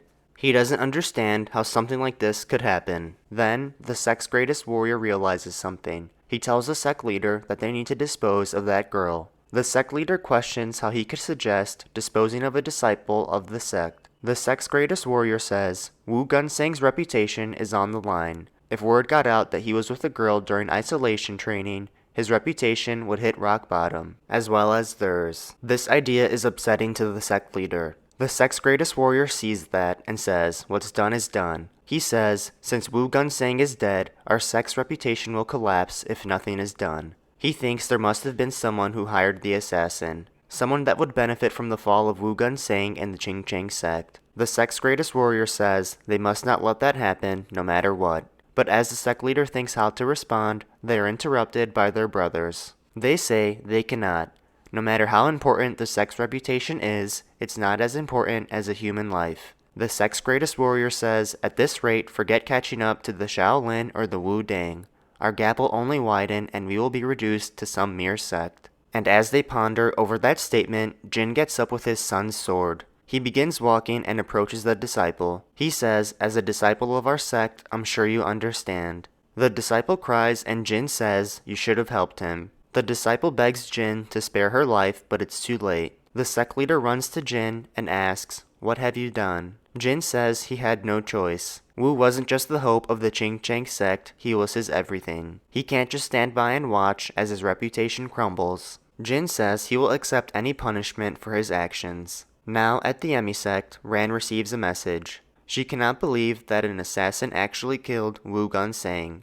She is furious that all the assassins weren't captured. Her plan to rule the Ching Chang sect has been ruined by her backup plan that was no longer necessary. Zhang Guo says they need to find and eliminate the assassin responsible because they might know the secret. Ran says the Ching Chang sect has already asked for their help. She asks Zhang Guo to gather the others. She wants them to set up the inescapable net immediately. Ran turns to Young and says she must be overjoyed now that the wedding is cancelled. Young says of course she's not happy, she just lost her husband. Ran's not sure if she's being mocked, but the disciples exit. Out in a rural area, we see a farmer strolling down the road. The farmer asks what's going on, and the two men say they're looking for a criminal who has committed a grave sin. They demand the farmer identify himself, and he says his name is Cheo. He lives in a nearby village and he's heading home after today's farming. They ask how he could be done so early, and Cheo says he finished cutting weeds early.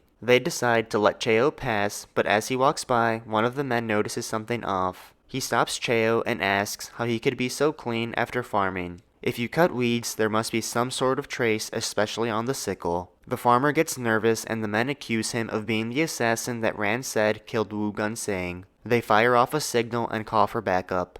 The man's suspicions were correct, it's Wol. He orders his men to capture him. Wol reveals his true identity and fights back. Wol stares the man down and reveals his new weapon. He begins choking the man and asks, "Who is this Ran you speak of?" The man says Ran is the abbess of 9 calamities, the leader of the Emi sect. Wol asks if she gave the man a direct order. The man says she ordered all disciples of the Emi sect to help the Ching-Chang sect capture the assassin no matter what. Wol asks if the Emi sect was always that helpful towards the Ching-Chang sect. The man says no and thinks to himself his backup should be here any second. Wol tries to put the pieces together. It has to be someone who knows Wu Gunsang and is inferior to him. Someone who has the patience to invest 7 years worth of time, as well as possess enough wealth to pour a huge amount of money into the plan. Wol concludes it has to be Ran. Backup arrives and they rush towards Wol. The man thinks he's about to be saved and tells Wol he's done. He threatens Wol again and Wol has had enough. Wol finishes them all. Back at the Emi sect, it's reported that the assassin has broken through the martial artist's encircling net and has escaped. This gives Zhanghua a headache, as this means the assassin is getting stronger. She says they will pursue him with all their forces. But then, Young intervenes and says no. She says they won't be able to capture him that way. Zhanghua asks Young what she means by that. Young says the fact that he hasn't been caught with an inescapable net means that he possesses skills greater than they expect. If we continue to chase him like this, we will only be seeing the back of his head. Zhanghua asks Young for a better idea, and Young says they need to predict where he will go next. She has an idea of where he might be headed. The assassin has to be exhausted, so it's likely that he will return to the place he feels safest. That is probably the place where he was raised as an assassin for a very long time. She says they've found that the location where the Blood Shadow group raised the assassins is somewhere around Batang. Zhanghua is annoyed with how smart Young is, but confirms that the area was being provided with many supplies. Zhanghua says they will head to Batang and try to beat him there. They were quick to locate Wol and are chasing him down. They know he's injured, so they believe he won't last long. Wol runs up the wall and thinks he can lose them. He doesn't understand how they can predict where he's going. When Wol looks back at them, he locks eyes with Young, the mastermind behind this plan. As Wol continues running, he realizes things have gone quiet. He wonders if they've given up, but as he looks back, he sees a large burst heading right towards him, and there's a large explosion. As the dust settles, we see the Ching-Chang sect's greatest warrior. The warrior realizes his attack was vicious and careless. He needs to capture Wol alive so they can find out who ordered the assassination. He commands his disciples to see if Wol is still alive. And watching from above is Zhanghua. She spots Wol and rushes to attack. The Ching-Chang sect's greatest warrior notices that Zhanghua is attacking with the intent to kill. On their search, they find an entrance that leads underground. They believe this is where Wol went. The Ching-Chang sect's greatest warrior orders his disciples to climb the rope down. The assassin must be captured alive, he says. After watching the Ching-Chang sect, Zhanghua orders her disciples to do the same, but she wants the assassin dead. Both sects make their way down, and they're shocked to see this is where the Blood Shadow group raised their assassins.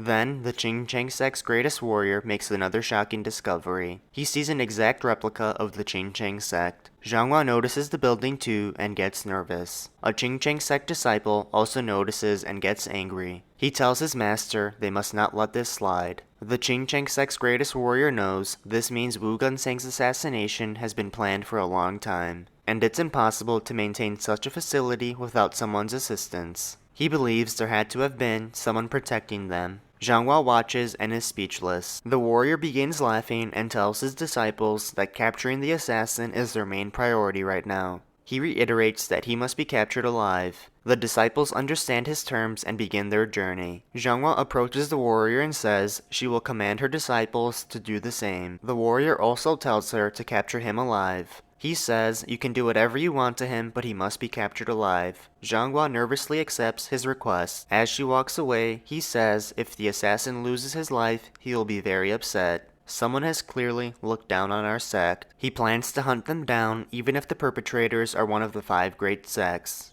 Zhanghua says he has nothing to worry about. The two aren't even facing each other, and Zhanghua is nervous. She knows that he is suspicious of the Emi sect. She walks away sweating and knows she has to find the assassin before the Ching Chang sect does, no matter what. Young explores the cave, and she sensed danger as soon as they entered. Everyone wants to capture the assassin, but this is his home, she thinks. She knows both sects are out of their element down here. The Ching Chang sect's greatest warrior finds the real one's base. He looks around and notices how massive this facility is. As he walks through the base of the real ones, he doubts assassins made this by themselves. He can't piece together who could have helped them build something like this. He finally reaches the last room in the base. The warrior walks in and immediately starts looking for clues. He brushes his hand against the wall and finds a secret pressure plate. This unveils a hole in the wall, and inside the wall is a golden tube. He opens the tube and reads the message inside. He's found the request to assassinate Wu Gunsang.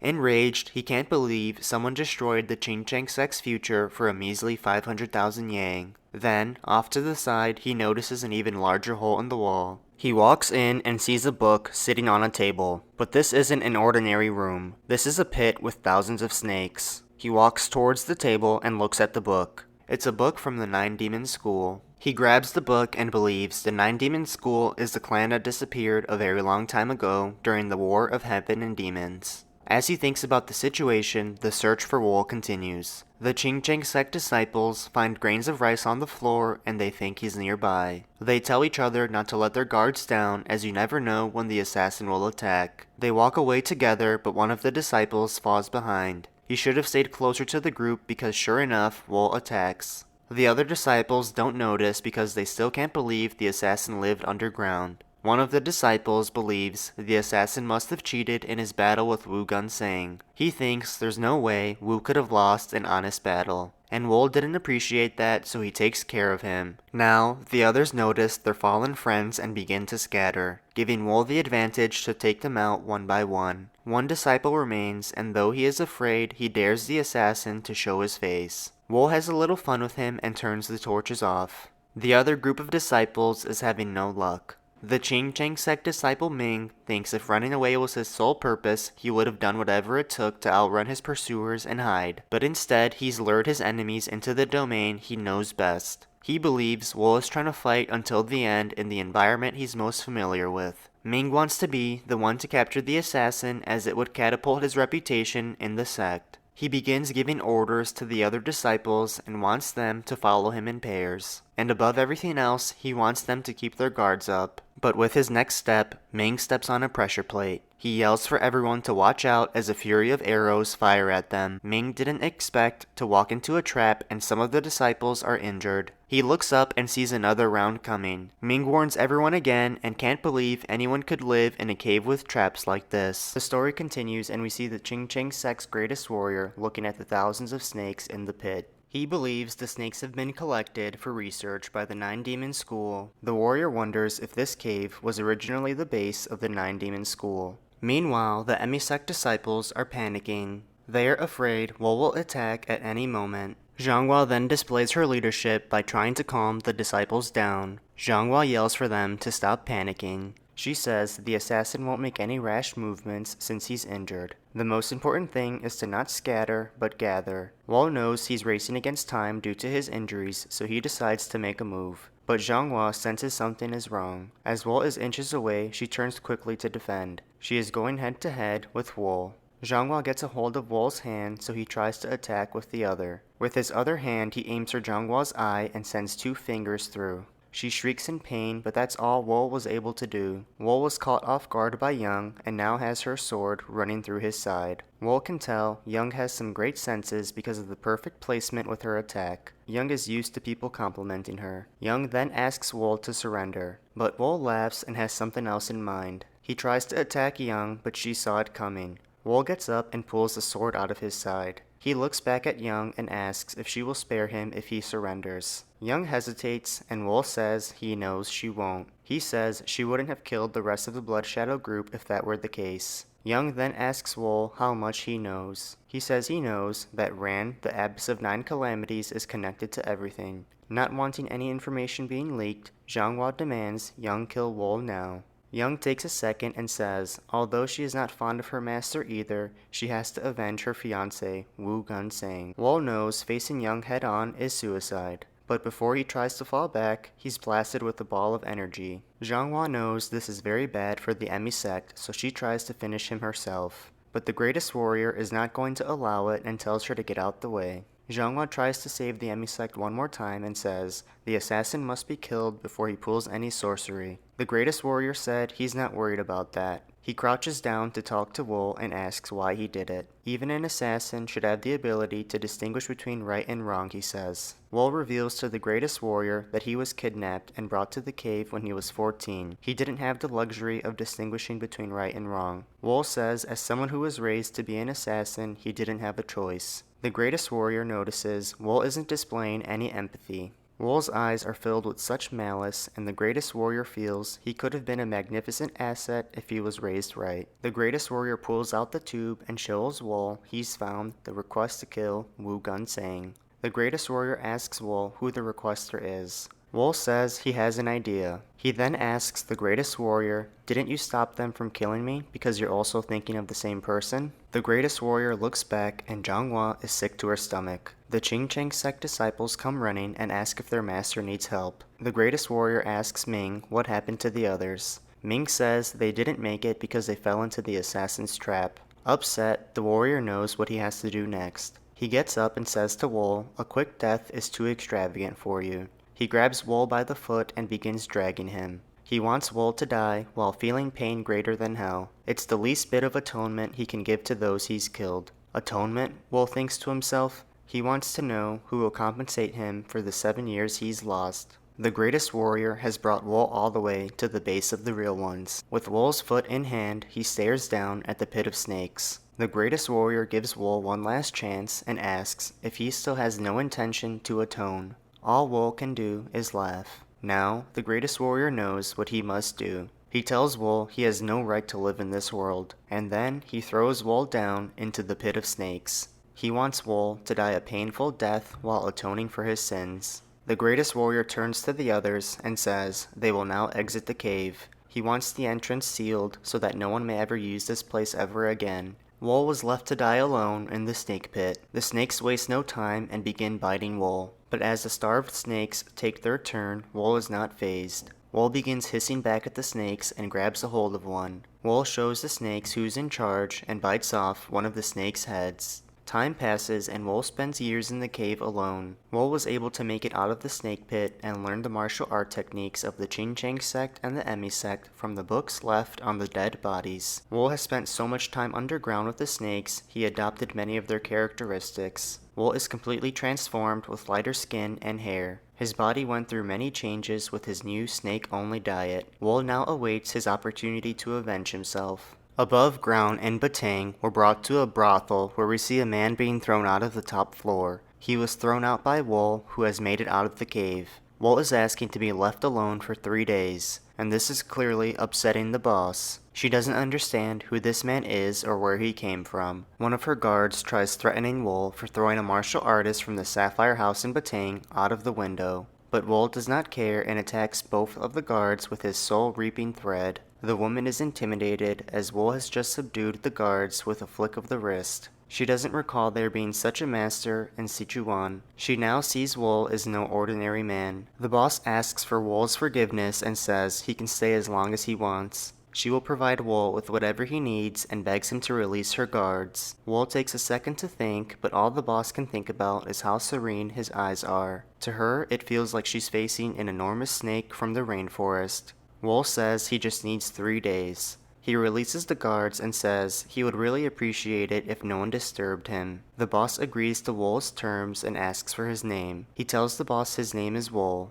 The 3 days pass and Wol is prepared to exit the brothel. When he left the cave, he didn't have any clothes, so the boss at the brothel was kind enough to lend him some. They not only provided him with a set of clothes, but they also gave him a box of lunch for when he gets hungry. As Wol leaves, the boss is still in disbelief as to who she just met. On Wol's journey, he takes a break to enjoy his meal and hide out from the rain. He's admiring nature as it's one thing he's missed for most of his life. Wol reflects on how 7 whole years have passed. His past is not something he will ever forget, but he realizes if he doesn't break free from the past, he probably won't be able to move forward. And in order to break free from his past, the Ching Chang sect and the Emi sect have to pay for ruining his life. Wol thinks he'll be able to obtain more information about the sects if he heads to Chengdu. As Wol was on his break, we see a group of people approaching. They are also trying to find refuge from the rain. Once they get under the roof, they begin bickering about being wet, and after blaming each other, they spot Wol sitting there watching them. They are surprised to see someone else up in the mountains. The woman immediately compliments Wol on how handsome he is. Then, the man she's with says she should be thanking him for getting them lost. But this annoys her, so she tells him to shut up. She turns back to Wol and says it must be fate that they all ended up staying under the same roof together. She introduces herself as Rainju, and Wol introduces himself as well. Rainju is enamored and annoys her counterpart as she always goes crazy whenever she meets a handsome man. The man introduces himself as Dayoshi, and the monk introduces himself as Hayu. Ranju asks Wol where he's headed, and he says he's going to Chengdu. Coincidentally, Ranju and the others are also headed to Chengdu. She thinks it'd be a great idea if they traveled together, but Wol is unsure. They're a peculiar combination of people at first sight, but they're all masters that can team up at any time. He wonders if Ranju is their central figure because it doesn't really seem like she's the leader. Wol is willing to take the chance and accepts. He believes there must be some other powerful order that keeps them together, and he wants to know more. They begin their trip together and find a crew to board with. Dayoshi says they will leave in 1 hour. Ranju has to complain about something and says rice cargo ships are uncomfortable. She loves to make Dayoshi's blood boil. Ranju then turns to Wol and asks why he's headed to Chengdu. Wol says he's meeting with an acquaintance. Ranju wants to know more, and Wol says he's meeting with people who owe him a debt. She asks if Wol is in debt, and he says no, he is owed a debt. Wol then asks why she's headed to Chengdu. Ranju says she's headed to Chengdu to do business. Wol says he doesn't see any merchandise with her. Ranju laughs and says, "You can sell what you can't see." Dayoshi then interrupts and asks Wol what clan he is from. Wol says he isn't part of a clan. They are surprised to hear that, and Wol asks if that's a problem. Dayoshi says no, but is then left wondering who Wol is. As they're on the water, everything seems normal and peaceful. People are conversing and enjoying the company of others. Wol takes it all in after being isolated for so long, but his peace is disrupted when Ranju wants his attention. She wants to know what Wol is staring at. She says he had such a sentimental look on his face. Wol tells her to go away if she's going to keep talking nonsense. Ranju laughs it off and tells Wol he's playing with her heart like a fiddle. Dayoshi and Hayu watch, and Hayu asks if they should intervene. Dayoshi says the almighty blood spider is not going to be bewitched by a man. All her actions are calculated. She sure is playing cuter for a woman with a temperament as malicious as a spider. Aside from that, Dayoshi says Wol is quite suspicious. Then, the current gets stronger and disrupts their voyage. They look out and see an oncoming boat. It's a boat filled with pirates looking to steal their rice. One of the sailors yells for everyone to arm themselves. They are in quite the predicament, but then Dayoshi asks the sailor if he needs help. The sailor asks Dayoshi who he is, and Dayoshi says it doesn't matter who he is, it only matters what he can do. Then, the monk, Hayu, jumps off the boat and lands on the pirate's boat. The pirates are a little thrown off at first, but they rush to attack. Hayu takes them on all by himself, leaving the sailors and his mates shocked. This is nothing Dayoshi hasn't seen before. He tells the sailor that he is 500 yangs. Hayu finishes all the pirates and hops back onto the cargo ship. Dayoshi thanks him for his work, and Hayu says to have Ranju do it next time. Dayoshi laughs it off and says he'd be relieved if she didn't go crazy on him just for asking. They look around to see where she is, and she is still trying to get Wol's attention. Ranju asks Wol to stay with them in Chengdu, but Wol says he's more comfortable alone. As Dayoshi and Hayu receive their pay, they can't believe Ranju is still trying. But then, Dayoshi concludes there's no way Wol is average. A normal person would be scared in this situation. He believes only someone who has gone through pandemonium can have such eyes. Ranju tries one last time and gives Wol her puppy eyes. Wol doesn't know what she's doing, and Ranju says she can't believe he's turning her down. Wol says he's not into poisonous roses, no matter how beautiful they are. Her tears quickly stop because she's glad Wol called her beautiful. That's enough for me, she says. Wol thinks these people are vagabonds who sell their strength for money. Just now, they showed just enough strength for rumors of their skills to be spread throughout Chengdu. He wonders if that means a conflict large enough to require vagabonds has occurred in Chengdu. He doesn't believe that the Emi sect and the Qingcheng sect would allow any sort of conflict to occur in the Chengdu. But then he thinks, what if their circumstances aren't very good? He remembers his last moments with the Qingcheng sect and the Emi sect. Wol wants to force them to atone the way he was forced to. They finally dock the boat and are ready to head to Chengdu. Dayoshi says they have to reach Chengdu by morning and asks Wol what his plan is. Wol says he will just stay here for the night. Ranju is upset and asks Wol if he's sure he can't go with them. Wol says he has something he has to prepare by himself. He provides her with a bit of hope and says he'll contact them when he reaches Chengdu. Ranju makes Wol promise, and he does. They can finally head off and leave Wol. Wol makes his way into the town and enters a lodge. Immediately upon entering, Wol receives some looks. He's greeted and asked if he's there for a meal or lodging. Wol says he is there for both and wants his meal first. Wol's meal is brought to him while a group of men question his clothing from afar. As Wol tries to enjoy his meal, he is interrupted by a man. This man introduces himself as Jang, the chief escort of the Nine Treasures Escort Corps. Jang then asks Wol why he's wearing women's clothing if he's a man. Jang says he made a bet with his comrades that he would find out. Wol says it's a shame that you just lost your money. Jang doesn't back down and says he can't tell if Wol is telling the truth. Jang's comrades dare him to strip Wol so everyone can know for sure. As Jang falls for the peer pressure, Wol flicks his chopstick right into Jang's eye. Jang's comrades get nervous as Jang is in tears. Jang can't believe he just got stabbed in the eye because of a joke. But this was a result of peer pressure. Wol decides since Jang can't see what's in front of him anyways, he'll just take his other eye as well. Jang's comrades finally try to back him up, but Wol loads up with more chopsticks. Wol fires off the chopsticks and takes out the bullies. He says they needed to take responsibility for their actions. Later on in the village of Chengdu, we see Ranju and the others. They notice that half the people roaming the streets are carrying a weapon. Ranju says this is the perfect opportunity for them. Hayu says one's misfortune is fortune for them. What could be more tragic than this, he asks. This annoys Ranju, and she says she doesn't want to hear that kind of talk from him. Why not? Hayu asks. Ranju replies and asks, who do you think among us is the most money-crazed? Dayoshi, he quickly responds. Dayoshi tells them to stop with their nonsense. They reach their destination, and Ranju is happy to see her captain, Muryang. Muryang calls Ranju his vice captain and says she's right on time. Hayu and Dayoshi also greet the captain as they haven't seen him in quite some time. Muryang greets them back. The four of them sit at a table, and Dayoshi says he was just in need of money after taking too long of a break. Muryang asks, isn't that why we've all come together? Dayoshi says he must ask, are we really going to meddle in this matter? Muryang asks why. Is it burdensome? Then get out, he says. Dayoshi nervously laughs and says, don't say that. Who said anything about that? He asks. Ranju then asks if it's because of the Qingcheng sect and the Emi sect. Dayoshi then asks, doesn't everyone know they've been in conflict with each other for 7 years? That's right, Muryang answers.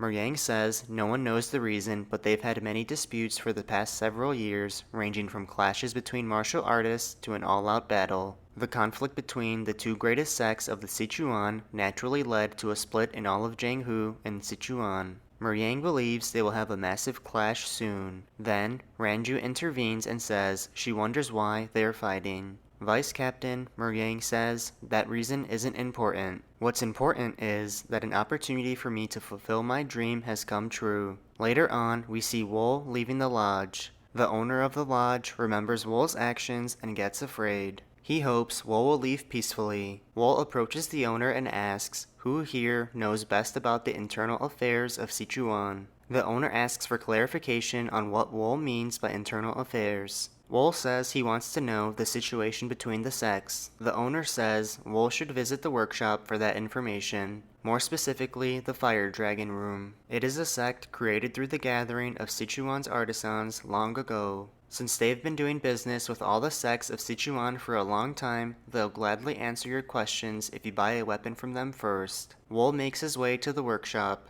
He sees a man yelling and asking his worker what he thinks he's doing. Who said you could use a hammer? The man asks. He yells, I told you not to ever use a hammer in the workshop, and he kicks his worker in the back of the head. Just do the chores you've been assigned, he says. His worker turns to him, but then the man asks the worker what he's looking at. He demands his worker to go to the back and do chores until he calls him back. He's forbidden from entering for the time being. Then the man realizes Wol saw that whole interaction. He asks Wol what he has come to purchase. But Wol wants to know what that worker did wrong. The man says that's so true. He heard he is a descendant of the Tang clan, but he keeps trying to use the hammer without permission. Are descendants of the Tang clan not allowed to use hammers? Wol asks. The man then asks Wol if this is his first time in Sichuan. Wol responds and says, you could say that. The man begins to say the Tang clan fell to ruin. It was because they had stood on the demon cult's side long ago. Because of that, they were forced to close their doors by someone titled the strongest in history, and the clan rapidly shriveled up and it was ruined. In the eyes of the Sichuan sects, the Tang clan is a renegade that betrayed the Sichuan Jianghu. That's why no workshop ever passes down their secret techniques to anyone related to the Tang clan. They are afraid that the same history would be repeated. So the descendant pays for the sins of the ancestor, he says. Who told them to stand on the demon cult's side, the man asks. It's the price the Tang clan chose for their own accord, he says. The man then asks Wol again what he came to purchase. Wol says he came to purchase a flying sword. Follow me, the man says. All weapons made in the workshop are displayed in the back. As they walk to the back, Wol asks if the man has had a lot of orders coming in lately. The man starts laughing and says, after the Emi sect and the Qingcheng sect started fighting full scale, the orders have increased twofold. He says the atmosphere in Sichuan became chaotic, but business is booming for us. Even now, all our workshop artisans have their hands full with making weapons ordered by various sects. As the man's talking, Wol notices the Tang clan descendant getting beat. The men beating him are saying the Tang clan was ruined because they broke rules like this. They are trying to teach him his place. As Sochu is being beaten, he notices a dagger laying on the ground close to him. Wol approaches them and says, humans truly are more atrocious than beasts. The moment they allow themselves to be devalued, they are pulled and ripped apart until their death. If you make enduring a habit, you'll have to keep living as a lowly dog. Wol walks up to Sochu and asks him, how will he live? The men beating Sochu ask Wol who he is. They tell Wol to stop talking nonsense and go somewhere else. This has to do with the Fire Dragon Room, they say. Wol ignores them and asks Sochu again how he will live. The men get annoyed with Wol and ask if he's ignoring them. And as the man is looking at Wol, Sochu jumps up and bites him in the neck. Sochu takes the man down and the man tries to ask Sochu what he's doing. Sochu then grabs a dagger and puts it to the man's eye. The others from the group are in shock and ask why he's acting like a beast. Sochu gets up and asks, when did you guys ever treat me like a human? You always treated me like a beast, he says. You seriously think you can get away with this, they ask. Do as you like, Sochu says. I'm tired of getting beaten up by you guys for no reason, but keep this in mind, he warns. I'll slit the throat of the next person who messes with me. As the men walk away, Sochu starts to fall from his exhaustion, but Wol is there to catch him. The story continues and Wol is walking Sochu home. Wol takes a quick look around and compliments Sochu on his home. However, Sochu isn't used to anyone complimenting him and asks Wol if he's mocking him. Wol says his home is no different than a palace, and he then admits to living in a pit of snakes. Sochu thinks Wol is making that up just to make him feel better. Wol then says he's leaving because he has somewhere to be. Sochu asks Wol where he's headed, and Wol asks if Sochu is usually interested in other people's business. Sochu chuckles and says Wol would have asked the same thing.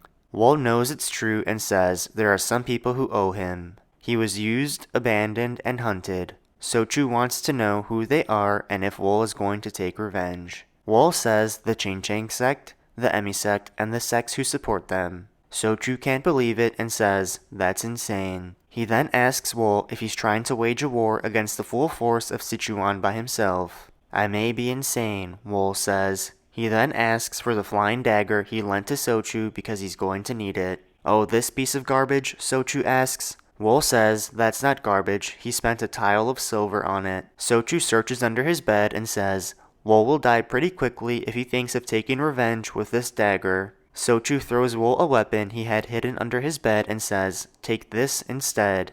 Wol loves it as the edge, balance, and durability are perfect. Wol asks Sochu if he had a hard time making it. Sochu says he didn't have a hard time making it, he just didn't have a lot of time because he had to make it in secret. Wol asks Sochu if he's sure it's okay to take. Sochu says of course it is. The Ching-Chang sect and the Emi sect are the reason why the Tang clan fell to ruin. Sochu says he can never forgive them for oppressing and alienating the closed Tang clan until its ruin. And besides, he says, Wol was the first person who told him not to endure it. Wol appreciates the kind gesture and begins testing out his new weapon. Wol has gotten used to the dagger quickly and Sochu is amazed. It's as if the flying blades are moving on their own, he thinks. He has to remind himself that his eyes are not playing tricks on him. Wol says he's going to name his new weapon the Phantom Dagger. As Wol walks out the door, he gives Sochu his name. Sochu says he'll pray for his success in Sichuan. Later on, in Chengdu, we see a woman holding a meeting. She gives her sincere gratitude to everyone who has gathered here today because of her call. The attendees say they're always prepared to stand together with Lady Wu.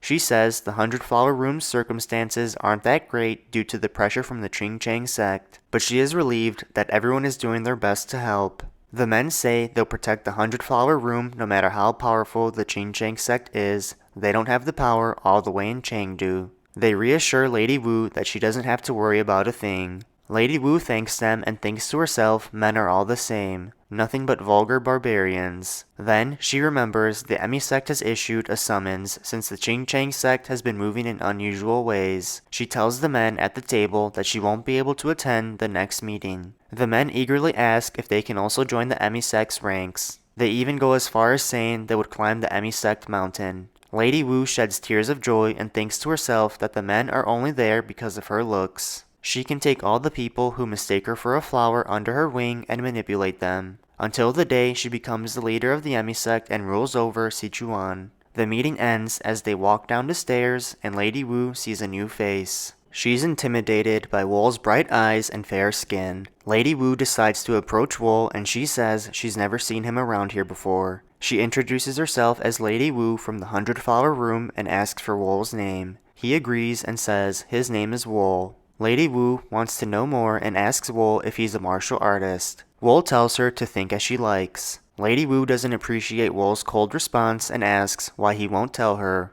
Wol asks if she always acts so inquisitively when she meets someone for the first time. The men with Lady Wu don't appreciate Wol's tone and demand he apologize to her. Apologize, Wol asks. One of the men didn't catch Wol's vibe and he tells Wol to get on his knees and formally apologize. If you don't, there will be consequences, he says. Wol gets out of his chair and says, there's a limit to how blinded you can be by a woman. Shouldn't you assess your opponent before running rampant, Wol asks. The man gets angry as he doesn't want to be embarrassed in front of Lady Wu and calls for his sword. How dare you mock me, he asks Wol. The man instinctively goes for an attack on Wol, but Wol easily moves out of the way. The man is shocked that Wol dodged his attack so easily. He's now more angry as that's never happened before. The man prepares for another attack with the thunderstorm sword technique of the Clear Sky House. His comrades are afraid he's actually going to kill Wol. The man moves to strike Wol and once again Wol easily avoids the attack. The man can't believe Wol dodged his attack yet again and is left wondering who Wol is. The man again tries to avoid embarrassment and goes for an attack behind Wol's back. Wol easily avoids them all and walks up to Lady Wu. She is mesmerized by Wol's presence. Now that Wol is done moving, the man tries to sneak up on Wol with one last attack.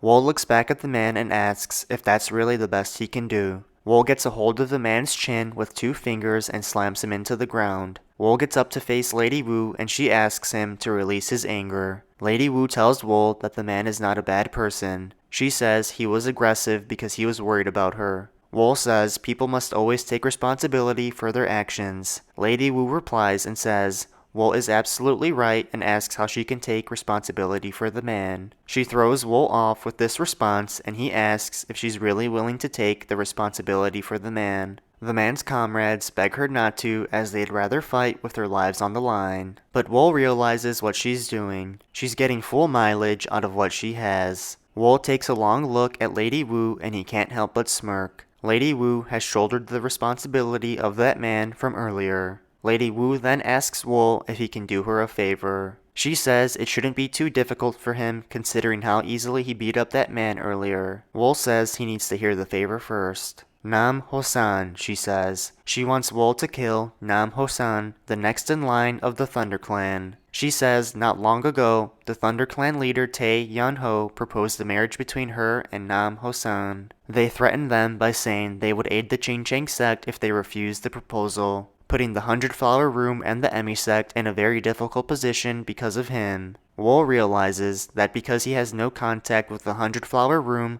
Lady Wu must have calculated that she can claim she doesn't know him if he fails. Lady Wu says if Wol kills Nam Hosan for her, she will put in a good word for him with her aunt and make sure he receives a sizable reward. Wol asks who her aunt is. Lady Wu says her aunt is one of the great disciples of the Emi sect leader, Ran. She is the pavilion master, Zhang Hua. Is that so? Wol asks with a smile. We're now brought to Mount Emi, where we see Ranju and one of her comrades have arrived. The view from the mountain is amazing, but it's all meaningless if they lose to the Ching-Chang sect in the war. Ranju and her comrade are visiting for a meeting with the Emi sect. This meeting will include Zhang Hua, Young, and the Abbess of 9 Calamities, Ran. Ran cuts right to the chase and says, there's no way a group of vagabonds would spill blood for free, so you must want something in exchange. Ranju says she is correct as they can't afford to suffer losses after all. Ran asks how much they want and Ranju says they believe 500,000 gold yangs is fair.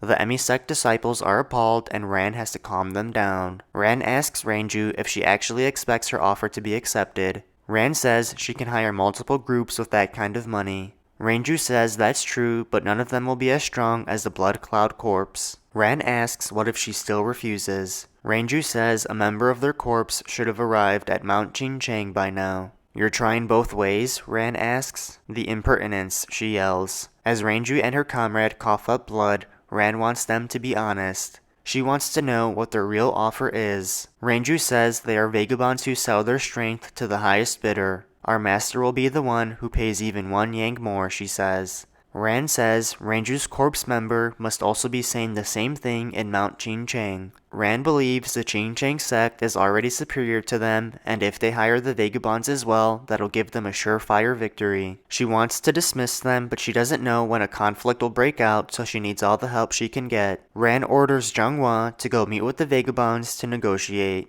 We now see 2 men complaining about their business meeting with the Thunder Clan. They're driving a bargain too hard, one of the men says. He says he's completely exhausted every time he does business with the clan. They wonder how much more the clan has to squeeze from them in order to be satisfied. They can't believe the clan is being so cheap when they have 2 full storage rooms of grains already. The rich are always like that, they say. And as always, watching them and plotting from afar is Wol. As he awaits the return of the Black Cloud Corpse, Meryang yawns. It's exhausting trying to walk on a tight rope between the Emi sect and the Ching-Chang sect. He believes it may be time to think about retirement once this is all over. Dayoshi finally returns and says he would have returned sooner, but he saw a familiar face. Dayoshi says he told Meryang about him last time. The person they met by coincidence and traveled with along the way. The man named Wol. Meryang says he remembers and Dayoshi asks if that bothers him. Meryang says for some reason it does bother him,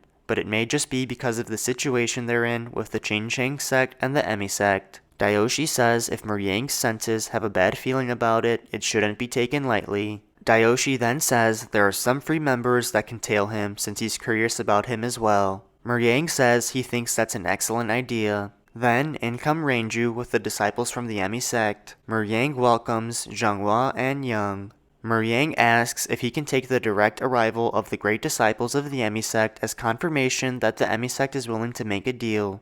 Zhang Hua says if Meryang is trying to deceive her sect with mediocre strength, they will make sure the Black Cloud Corps pays dearly, even if they have to postpone the war against the Ching-Chang sect. Meryang smiles and invites them in. The negotiations begin, and Zhang Hua thinks Meryang is crazy for wanting trading rights beyond the Great Wall. She says a vagabond should act like one and receive gold for payment. Zhenghua tells Meryang he is too greedy, but Meryang doesn't think so. He says it's well within the realm of possibilities if the Emi sect becomes ruler of Sichuan. Zhenghua is starting to get fed up with Meryang and breaks the table. Zhenghua can't contain her anger as she knows Meryang knows he has the advantage. Meryang says in that case he'll give up on the trading rights and he won't ask for the 500,000 gold yangs either. He says he won't even ask for compensation for the table and teacup Zhenghua just broke. Meryang asks if they can instead help them get settled near the Western Plateau. Zhenghua asks if that's what Meryang was aiming for from the start, a place to settle. Meryang says, as you know, Zhenghua, we are a group of vagabonds. No sect wants us to settle near them. Zhenghua says, the same goes for our sect. Meryang says that is why I'm suggesting we settle near the Western Plateau, far away from the Emi sect.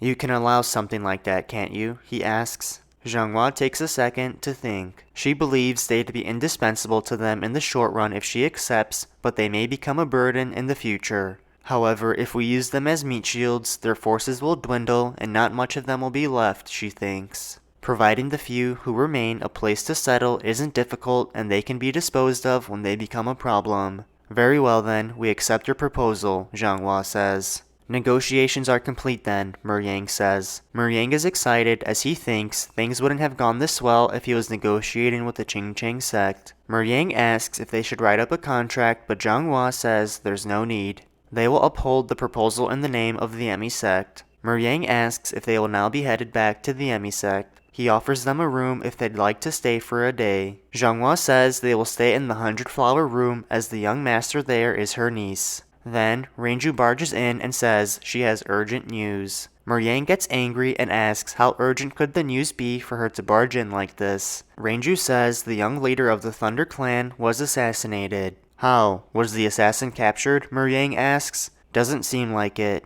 And I think the Thunder Clan is sure that this is the Qingcheng sect's doing, Renju says. At the Qingcheng sect, the Thunder Clan leader Tae arrives unannounced. The Qingcheng sect disciples have no idea what's going on because the clan has come armed. The Qingcheng sect leader meets with Tae and asks what's going on. Tae says he's come to ask him the same thing. The Qingcheng sect leader says he needs to hear the full story as to why Tae has brought a coffin. Tae says inside this coffin is his disciple's corpse. The Qingcheng sect leader offers his condolences and asks Tae what he thinks their sect has to do with it. Tae gets angry and asks if he truly doesn't understand. The sect leader says he truly doesn't understand and wants Tae to explain. Very well, in that case I will show you myself, Tae says. Inside the coffin is young leader of the Thunder Clan, Nam Hosan. Look at this boy's wounds, Tae says. They are no doubt the wounds from the Qingcheng sect's 72 sword waves. The sect leader starts sweating as they are indeed wounds from the 72 sword waves. Tae asks the sect leader if he will continue to make excuses after seeing the body. His disciple has clearly passed away due to the Qingcheng sect's 72 sword waves. Tae says the only possible explanation is that the culprit is the Qingcheng sect. Tae thinks they must have realized they were planning on backing the Emi sect through matrimony with the 100-flower room. He's sure the Qingcheng sect made their move first after realizing it. The sect leader begs Tae to calm down and says he will get to the bottom of this. But Tae asks how he can possibly stay calm when his disciple died from the Qingcheng sect sword technique. Here is the proof, he says, so what are you trying to get to the bottom of? Tae wants the Qingcheng sect leader to explain himself this instant. Then, the Qingcheng sect's greatest warrior has heard enough. How dare you act in such a way after coming to the Qingcheng sect unannounced, he asks. He says this is unforgivable. He then rushes Tae and hits him with the thunderstorm palm. Do you find our sect that laughable, to the point that you would try to persecute us with such an outrageous accusation, he asks. The sect leader is upset at the greatest warrior for the attack. The greatest warrior walks away and says, we would only be a laughingstock if we gave them the attention. It's not too late to figure out what's going on after neutralizing them. The sect leader notices that his junior brother has changed. He has become violent and reckless. Though he was cold in the past, he was never that frenzied. As Tae's disciples check up on him, Tae asks the sect leader if this was the aim of the Qingcheng sect. To neutralize with force to suppress any form of objection. The Qingcheng sect leader can't respond. He tells his junior brother to speak with Tae when he gets up and give the ThunderClan warriors a place to stay as well. The Ching-Chang sect leader then tells his disciple Chang to head to Chengdu. Something is amiss there and he wants to know what. Back in Chengdu, we see two men conversing in the hall. One wonders if the Ching-Chang sect really killed Nam Hosan. It's been said that traces of martial arts can be easily forged. But the other says the more superior the martial art is, the more distinct its traces are. Traces of a martial art like the 72 sword waves can't be imitated. It may actually be true then that the Ching-Chang sect are really to blame for Nam Hosan's death. They believe at this rate a storm of blood may engulf the entirety of Chengdu. Little do they know, they just walked past the room of the real suspect. As Wol sits at his table, Lady Wu walks in and asks how he did it. Do what? Wol asks. Young Lord Nam Hosan of the Thunder Clan, she says. She asks Wol what he did for the Thunder Clan leader to be so furious and accuse the Ching-Chang sect of being the culprit. Wol acts clueless and asks, who knows? Lady Wu, confused, aren't you the one who killed him, she asks. Why does it matter who the killer is? Wol responds. He says what's more important is that he's dead. Don't you think? Wol asks. He grabs Lady Wu by the chin and leans in for a kiss. She says yes, you're right, but pulls away. She says it'll be hard for her to meet with him for a while because she has received an important guest. Wol asks who. Lady Wu says, I told you before that the emisect's first disciple, Zhanghua, is my aunt. She's come to the 100-flower room along with her junior sister. She has quite a fussy personality, so I have to attend to her personally. What is Zhanghua doing in Chengdu? Wol asks. Lady Wu says she heard that Zhanghua is there to hire a vagabond group called the Blood Cloud Corps. She says she's heard they are quite powerful among the vagabond groups and apparently their leader is very intelligent. Wol asks Lady Wu when Zhanghua will go back to the emisect. Lady Wu says she thinks she'll be staying in the 100-flower room for a while. It's a pleasure seeing my aunt, but having to see that junior sister of hers, who I can't stand the sight of, leaves a bitter feeling, she says. Lady Wu leaves and Wol is left wondering if by Zhenghua's junior sister she meant Young. She was cool-headed and menacing. He thinks he might see her again while staying in Chengdu. He's sure the Ching-Chang sect is in an uproar as well now that Nam Hosan is dead. He says to himself he'll just have to wait a little longer. We're given a flashback of the 72-wave sword technique being activated and performed masterfully by Wol. The Ching-Chang sect disciples have arrived at the crime scene and are looking for clues. They are shocked to see that the traces without a doubt belong to their sect's technique. Chang wonders if this could have been done by an outsider. His comrade believes it could have been, but it's near impossible for an outsider to have learned a secret technique that only a select few have even learned within the sect. Chang says a transcript was leaked once, but the transcript only contained the sword movements. Chang's comrade says if they didn't learn their sect's cultivation technique, a single person wouldn't be able to bring out even half of its true power. Chang then asks if he thinks it was a sect. The Ching-Chang sect disciple says that would change things. They'd be able to create a cultivation technique by reverse engineering the movements. However, considering its efficiency, it'd be better to just create a new martial art at that point. They realize they won't be able to come to a conclusion and decide to figure out how the assassin infiltrated instead. As they're retracing the assassin's steps,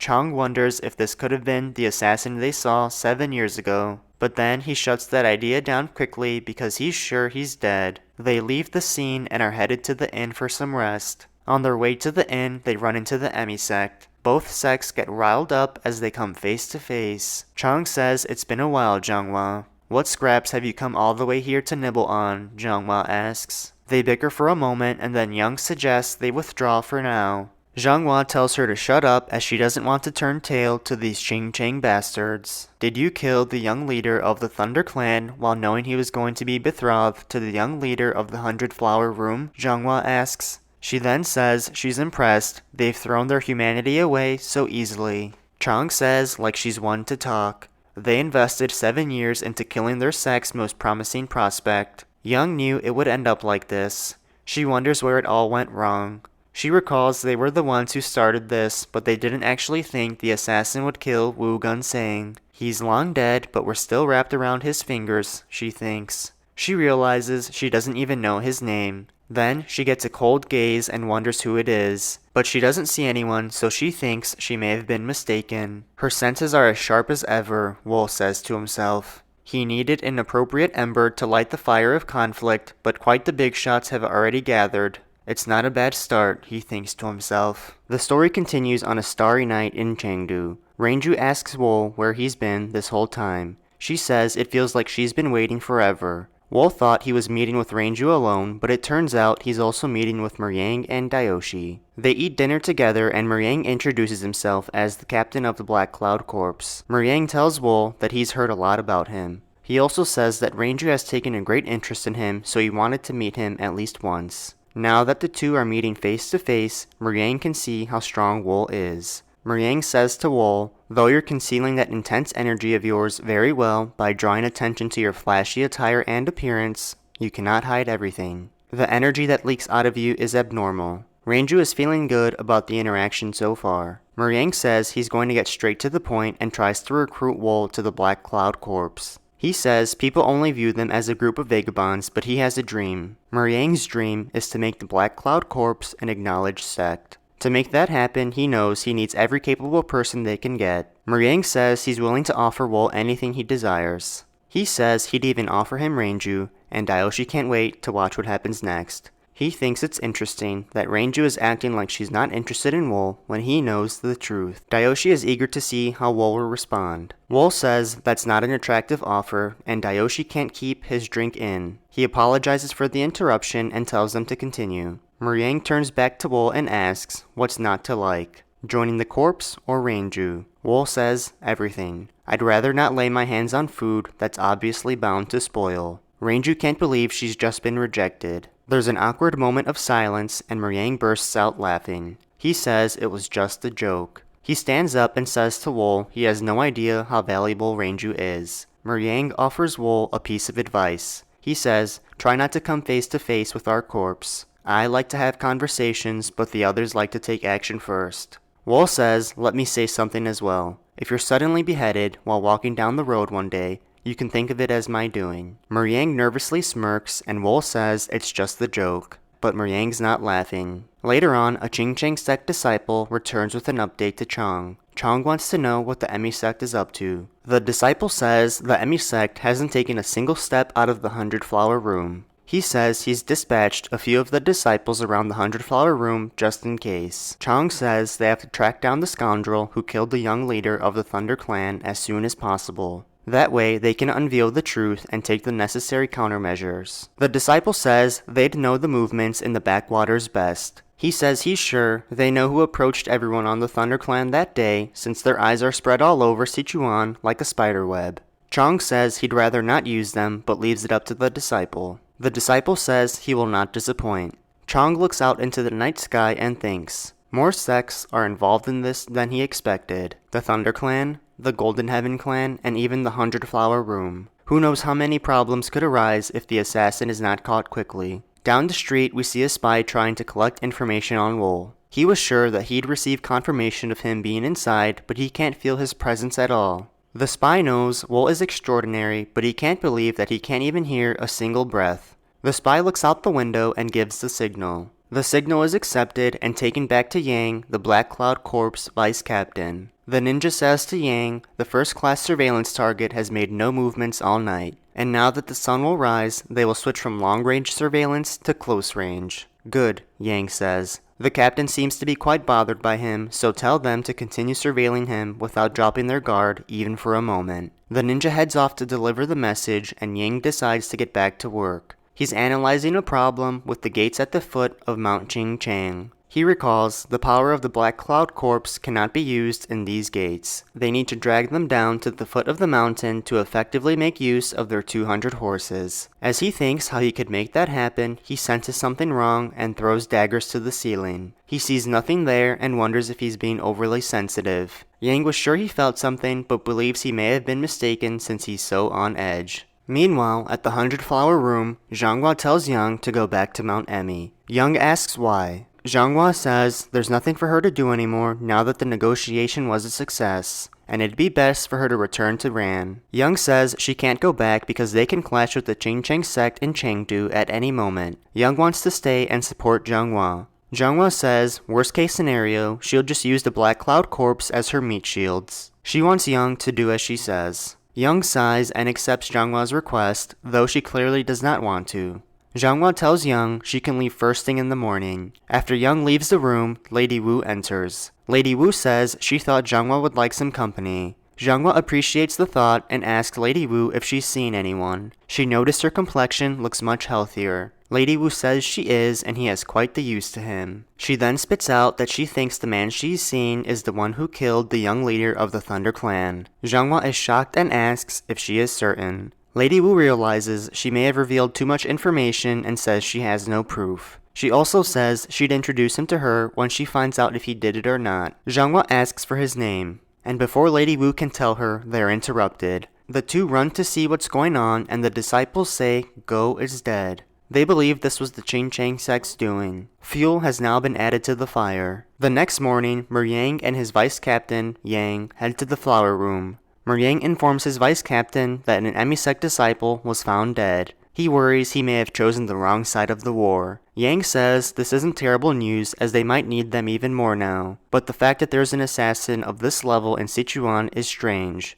After the fall of the Blood Shadow group 7 years ago, not a single assassin group has set foot in Sichuan. As they wonder who it could be, Meryang says there's no way a prestigious orthodox sect like the Qingcheng sect could have hired an assassin. Yang suggests a third party could have intervened. One person comes to mind for Meryang. Meryang then asks if their spy reported anything unordinary. Yang says the spy reported that Wol hasn't set foot outside in 4 days. Yang knows the spy is very talented, so there isn't a doubt in his mind. Meryang asks Yang if he's sure it couldn't have been Wol. Yang says, considering the circumstances until now, yes. Meryang trusts his vice captain, so he tells him to tell the spy to stop watching Wol for now and focus on figuring out the Qingcheng sect's movements. Meryang and his vice captain meet with Zhanghua and offer their condolences. Zhanghua says she called them here today because she wants them to look at her disciples' wounds. She thought they were simple wounds at first, but quickly realized they weren't. Meryang takes a look and is puzzled. The wounds are overly thin and sharp, so it can't be a sword or a dowel.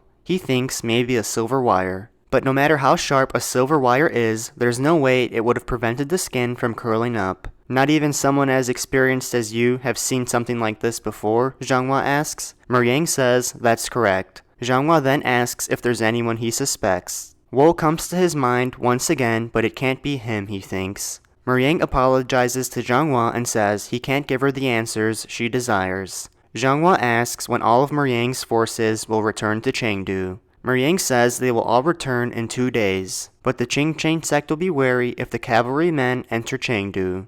Zhanghua says she doesn't care.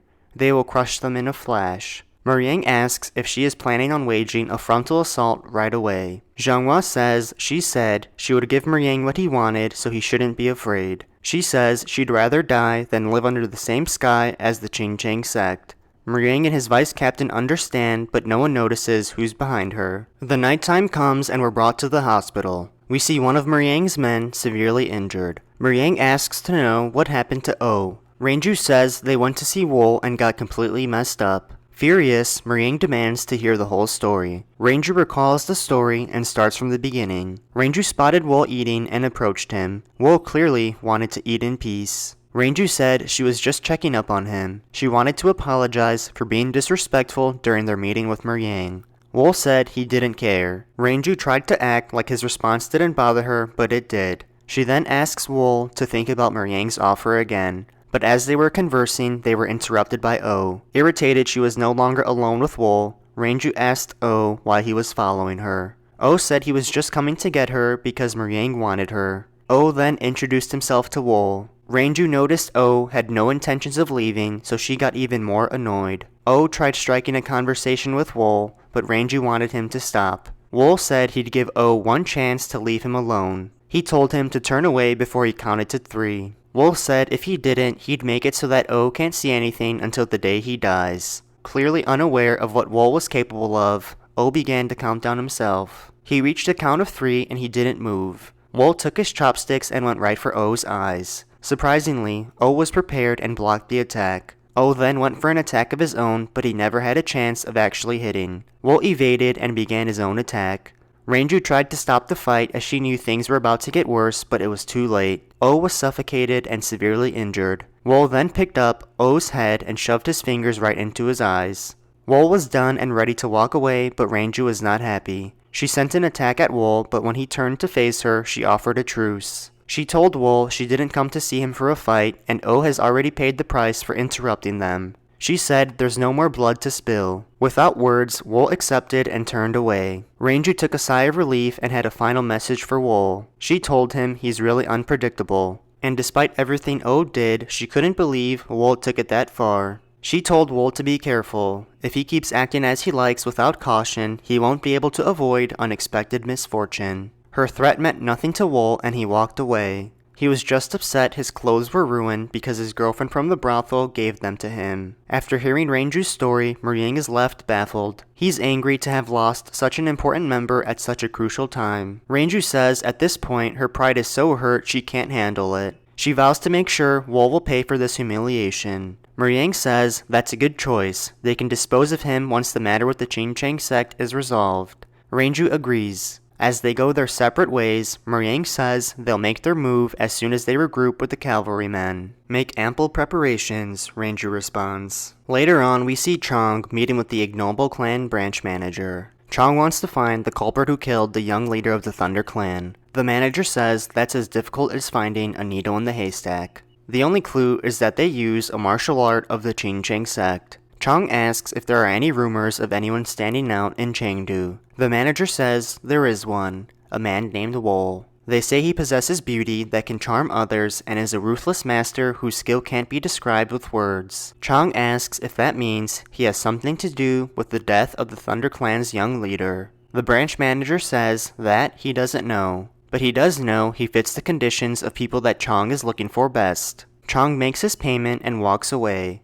As the manager reflects on this interaction, he wonders if Wol could be the culprit. He grabs one of his books and looks up Wol's name. The manager doesn't find out much about Wol that isn't already known. He asks himself if this could really be the assassin that killed Nam Hosan. The manager plans to send this information to the headquarters so they could handle it. In doing so, Wol will have to live under the ignoble clan's watchful eyes. But to his surprise, Wol was watching him the whole time. Now he can't move and Wol takes his book. Wol's soul-reaping thread is a wire made from his chi, invisible to the eye of everyone. The manager turns to Wol and asks who he is. Wol says he's impressed that the manager has investigated him. He says it hasn't even been that long since he's entered Chengdu. The manager says the ignoble clan will not stand for it if Wol harms him. Wol says he knows and that's why he's there. The manager asks why, and Wol says he doesn't like his information spreading around without his permission. The manager realizes who he's talking to and asks if it's Wol. Wol says he's right.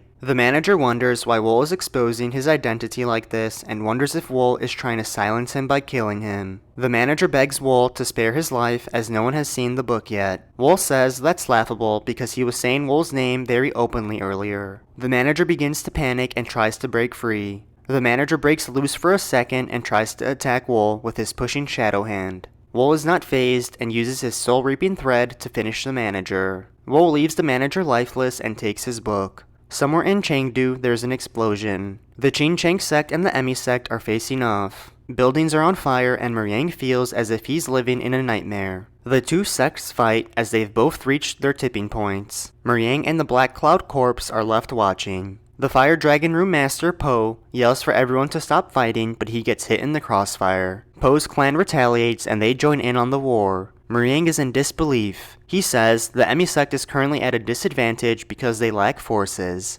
Muriang has no choice and summons the entire Black Cloud Corps. He is prepared to join the fray. The war continues and Zhanghua joins in. She charges right towards the Ching Chang sect. Zhanghua then faces off with Chong. How dare you send an assassin to kill my disciple, and how could Ching Chang still call itself a reputable sect of the Jianghu? She asks. Chong says, you are the ones who crossed the Ching Chang sect first, and you hired an assassin to kill Wu Gunsang. Are you not the ones behind the murder of the Thunder Clan's young leader as well? He asks. Zhanghua says she heard the assassin use the sword technique of the Qingcheng sect. She then rushes Chang for trying to pit this on them. As she attacks, she yells, "One of us will be buried here today." Chang is ready for battle. As they clash, Young is trying to do her part in the war. She fights off a few Qingcheng sect disciples, but she is unable to protect the disciple with her. Young cries for her junior sister and tells her to circulate her aura. But the disciple is in too much pain and she can't. The disciple passes and Young breaks down. While holding the lifeless disciple, Young thinks about how this whole war was instigated by the Emi sect. That's why she was hesitant to join the war against the Qingcheng sect, but because of her indecisiveness, the sect's disciples are now dying. She tells herself she can't keep dodging the issue any longer. Another explosion goes off near Meryang and he wonders where his forces are. Meryang calls for Seo, one of his members. He says things are flowing strangely. The people who went to gather the forces haven't returned and everything just feels contrived, as if someone is adding fuel to the flames. Meryang tells Seo to leave the battle and search the area. Check if there really is such a person. As Seo flies over the war, he thinks this is the epitome of madness. Both forces have put the assassination incident aside and are simply tearing each other apart. The captain is right. There must be someone inciting such a situation to happen. He wonders where such a person would be. Since there are battles everywhere you go, they wouldn't be in a building that could collapse at any moment. And there doesn't seem to be anyone like that among those fighting either. He tries hard to think of where they could possibly be. Then he sees the tree that is considered to be sacred in Chengdu. It's perfect enough to be able to view all the surroundings. Seo hops on the tree and checks if the person is hiding inside. Then, from the corner of his eye, Seo sees someone is hiding in the tree. Someone in a black warrior robe with red eyes. The man activates his daggers and Seo is amazed at the skill. The daggers are headed right towards him and he wonders if this is a telekinetic sword technique. He doesn't understand how a master like this could be in Chengdu. Seo was no match and is now being strangled by the man. As Seo fights for air, the man approaches him and finishes him off. Then, the man goes back to watching the war from a distance. He watches as Zhanghua has fallen to Chang. Chang stands victorious and Zhanghua is severely injured. Young rushes to her side and asks if she's alright. Zhanghua can't answer and Young takes her back to the 100-flower room. As Chang watches them leave, his junior brothers rush in for help, but Chang says it's time to go as well. Both sects withdraw their forces as Zhanghua's wounds are serious. This is all news that the disguised man, Wol, likes to hear. The next morning, Meryang is shown 2 corpses. He asks who killed these people and Dayoshi says they were killed by the same person. The marks on their necks are identical. Based on the size and shape of the wounds, the assailant probably used either a short sword or a dagger. Meryang then recalls O's wounds were caused by daggers as well. He calls for O and he was right. The wounds are exactly the same. Meryang knows exactly what this means. Wol is the one who killed the ignoble clan branch manager and Seo. Meryang demands for Wol to be brought to him immediately. He says he'll interrogate him himself. Back at the 100-flower room, 2 disciples are discussing the severity of Zhanghua's injuries. As they contemplate what's next, Young tells them to pull themselves together. She says to check the defenses of the 100-flower room because the Qingcheng sect can attack at any second. She also wants a messenger pigeon sent to the main sect right away. Young wants to inform them of everything that's happened and call for reinforcements. Young believes the deaths of her disciple and the Thunder Clan's young leader increased the hostility between the 2 sects and it grew way out of hand. She knows someone is intentionally causing strife between the 2 sects, but she needs to find out who. Inside, Zhanghua lays on her bed. Her injuries are critical and she needs to stay as calm as possible. But she doesn't want any advice from the doctor and tells him to get lost before she cuts his head off. He exits the room and she thinks of the sorry state she's in. She doesn't want Young to take initiative, so she wants to recover quickly. The door opens and Zhanghua thinks it's the doctor again. Without looking up, she tells him to get lost. After not receiving a response, she looks up and asks this person who he is. "Don't you remember me?" he asks Zhanghua. He approaches Zhanghua and she asks if he knows her. "Of course," the man responds. "I've never forgotten you for a single moment in the past 7 years. I wonder if you'll remember if I blind the last eye you have," he asks. Then, Zhanghua remembers. It's Wol from back then. "Long time no see," Wol says. "How are you here?" Zhanghua asks. "You definitely died back then. The Qingcheng sect's greatest warrior threw you into the snake hole," she says. "Yeah, he did," Wol says. "But now it's time for me to mess you up. "I'm the one," he says. "The person who killed your disciple and the Thunder Clan's young leader." "How dare you kill our disciple?" Xianghua responds. "Are you trying to make an enemy of the Emi sect? After killing one of us, do you think it's easy to continue with the rest? Are you not afraid at all?" she asks. She asks all this not calmly. Xianghua is clearly suffering. "You guys made me this way," Wol says. "We were all your creations. Without you guys, there's no way we could have been reborn as assassins." In pain, Xianghua asks Wol what he wants. He says he doesn't want anything. He just wants to let her know what will happen to the Emi sect from now on. Wol says it'll be good for them, because he's going to kill Chang of the Qing Chang today. He'll be killed by one of the ultimate techniques of the Emi sect, the Snow Cloud Piercing Strike. And it just so happens that Young uses the Snow Cloud Piercing Strike. Xianghua can't take it anymore and says she ought to kill Wol right now. Wol says the Qing Chang sect and the Emi sect will spill each other's blood. Both sides will end up with huge losses. The blood of the monsters crouching in the mountains will also be spilled.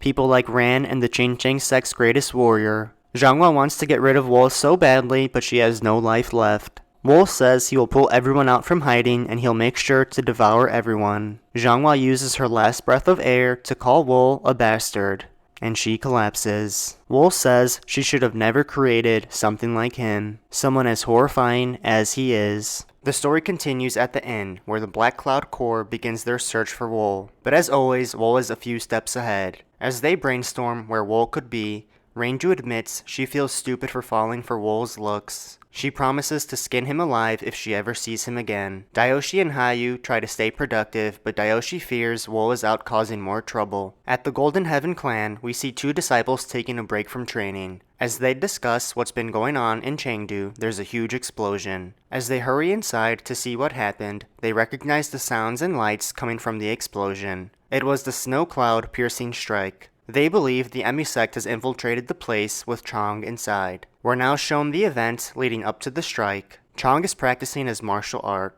but he's unable to relax as he has an unexpected visitor. Chang expects trouble because the visitor approached quietly. Wol introduces himself and Chang recalls hearing the name from the Ignoble Clan branch manager. Chang asks Wol what he's doing here in the middle of the night. Wol says anyone visiting secretly in the middle of the night is always up to no good, and the same goes for him. Chang admits that was a bad question and tells Wol he has another. Chang asks Wol if he killed the Thunder Clan's young leader. Wol says he did. "Why, did you have any grudges against our sect?" Chang asks. Wol says he needed the Qing Chang sect for his plan. He has grudges against both the Qing Chang sect and the Emi sect. Chang knows that means Wol was also the one to kill the Emi sect's disciple. Chang notices Wol has grudges against everyone and asks for more information on who Wol is. Wol says he's an assassin. The Emi sect made him an assassin, and the Qing Chang sect made him a public enemy in Sichuan. Chang begins putting the pieces together and asks if Wol is the assassin from 7 years ago, the one who killed Wu Gunsang. Wol says he's him. Chang grabs his sword and warns Wol that he's made a huge mistake. He says Wol could have kept his life if he stayed hidden. Chang tells Wol he's going to end his horrible life right now. Just what Wol wanted to hear. Chang rushes at Wol and Wol prepares his own attack. As Chang initiates, Wol has his daggers aimed right at him. Chang jumps up for a strike and Wol puts up one finger. With one finger, Chang is suffocated by Wol's soul-reaping thread.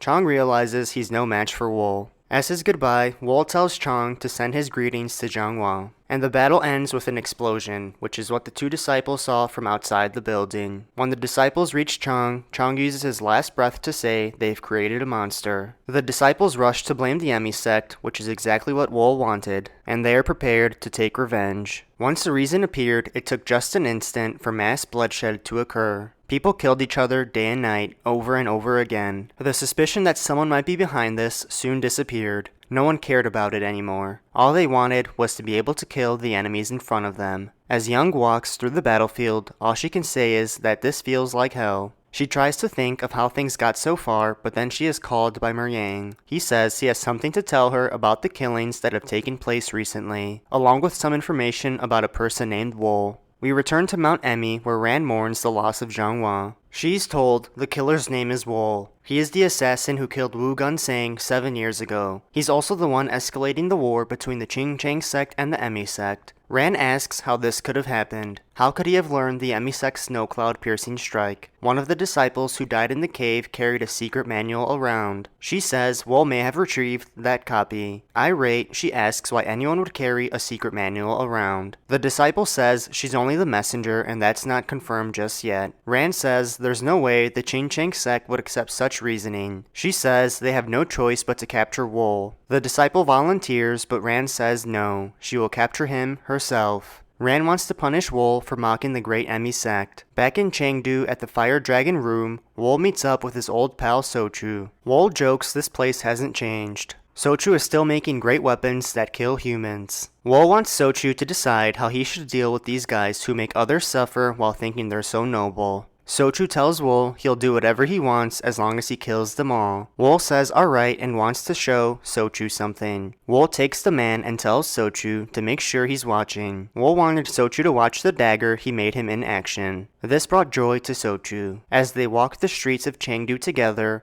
Wol uses the dagger to take out the remaining nobles. Wol asks Sochu what he thinks and Sochu says it's truly incredible. He can't believe the weapon he made is able to unleash such power. Thanks to Wol, Sochu is able to get his revenge. Sochu then asks Wol if he needs his help. He then bows to Wol and begs to help him. We now see the Thunder Clan leader Tae running for his life. He's running from the Qingchang sect's greatest warrior. The greatest warrior strikes Tae and takes his life. The Qingchang sect leader asks what's going on. He wants to know why the greatest warrior just took Tae's life. The greatest warrior Mu says Chong died because of him. The sect leader says Chong didn't die because of Tae. Mu replies by saying he provided the cause for Chong's death. He wants to make sure he's clear and says he won't be sparing the lives of anyone who is related to the death of Chong. The sect leader is in disbelief. To think Mu's murderous intent is so intense. The sect leader wonders what could have happened to Mu in that cave 7 years ago for him to have fallen so deep into his inner demons. Mu says 7 years ago they lost Wu Gunsang because of the Emi sect's tricks, and now they've lost Chong. He's worried the future of the Qingchang sect has been destroyed. The sect leader tries to calm him down, but Mu says he can't hold back anymore. He says he's listened to him long enough, and look where that's gotten them. Mu says don't stop him. He can no longer overlook what's going on. Mu flies away, and the sect leader's younger brother Ha says if Mu joins up with Jin, there's going to be big trouble. The sect leader says Jin has been locked up ever since his son's death 7 years ago. He's surprised there hasn't been much movement with all this chaos. Ha says it's because he still hasn't been able to get over his hatred for the Emi sect. He thinks if Jin and Mu meet up and work together, there will be bloodshed across all of Sichuan. Ha offers to investigate because things are so strange. He thinks he'll be able to reveal the truth. The sect leader tells Ha to take some disciples with him just in case. He says if he needs to use force to subdue Mu, he may. It's also important to assist Mu with his inner battle, he says. As Ha leaves, the sect leader tells him that the fate of the Qingchang sect is in his hands. Back in Chengdu, Wol is reviewing the Ignoble Clan branch manager's book. He reviews the information on the Black Cloud Corps. He finds out the captain is Meryang and he needs to be wary of Daoshi and Hayu. Wol is impressed with all the information in this book. The Ignoble Clan is definitely top-notch, he thinks. They have information not just of the Chengdu martial artists, but also of all of Sichuan's martial artists. He thinks memorizing them all will come in handy someday. He looks out at the war and thinks about the many who have died and those who are probably still dying. Even with all the deaths, he doesn't regret what he's caused. Any sense of guilt ceased to exist in that underground cave. From the moment he was imprisoned underground, the only thing that's mattered to him is his survival. It's too late to turn back now. He doesn't know any other way of living anymore. He knows he can't give up. He won't stop.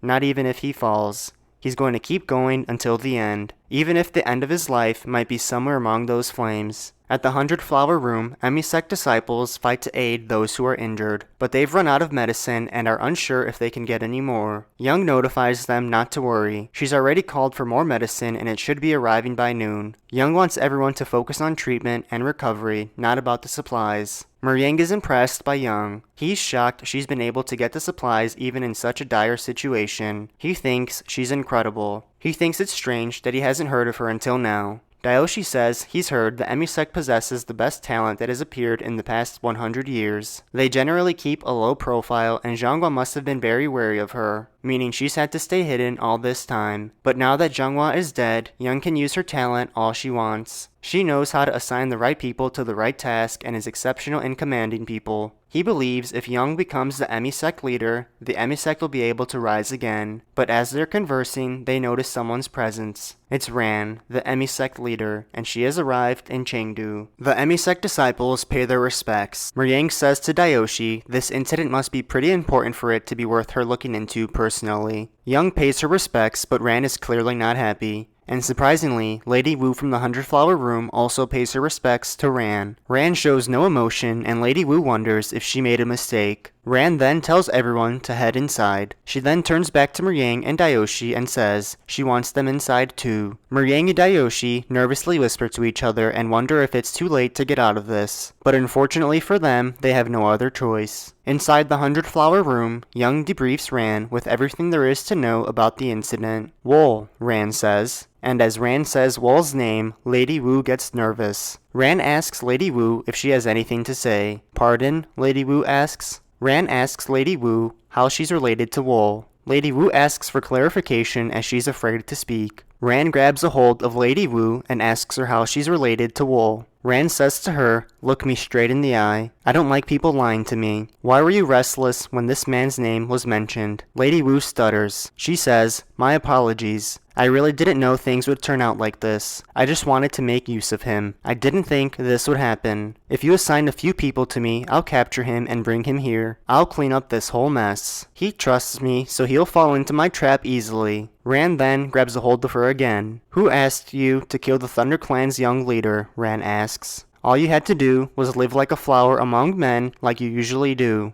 Lady Wu says she made a mistake and she'll live like a flower from now on. Young senses something wrong. She yells out Ran's name, but it's too late. As Lady Wu laid lifeless, Ran asks why someone like her would try to use her brain. But Young yells again. She is furious. Young tells Ran there was no need to go that far. It's not like she did it on purpose. She says Ran shouldn't have killed her like that, no matter what kind of mistakes she made. Meringue watches and is in awe of the high level Young has reached. Ran smirks as Young is finally showing her true powers. She says, "Now you must learn. Once you make one or two exceptions, you will have to keep making them. If one has committed a wrongdoing worthy of death, then they must die." Ran continues to say, "You'll be able to understand me once you rise to my position one day. Now stop acting like a child and leave the room. And get her body out of my face right away." She says the 100-Flower Room originated from the same roots as the emisect, so I'll take them in again. Hurt by her master's actions, Young leaves the room. Meringue then realizes Ran may have intended to kill Lady Wu from the start to subdue the 100-Flower Room. Meringue knows Ran is not only the most powerful martial master in Sichuan, she's also very meticulous. He thinks it'll be harder to control her than expected. Ran then calls Meringue and says she needs to mobilize him. Meringue and Dayoshi both worry as to why. Ran says she wants the Black Cloud Corps to hunt Wol down for her. Later on, we see two disciples disposing of Lady Wu's body. They decide to leave her in the middle of the forest where stray animals could eat her up.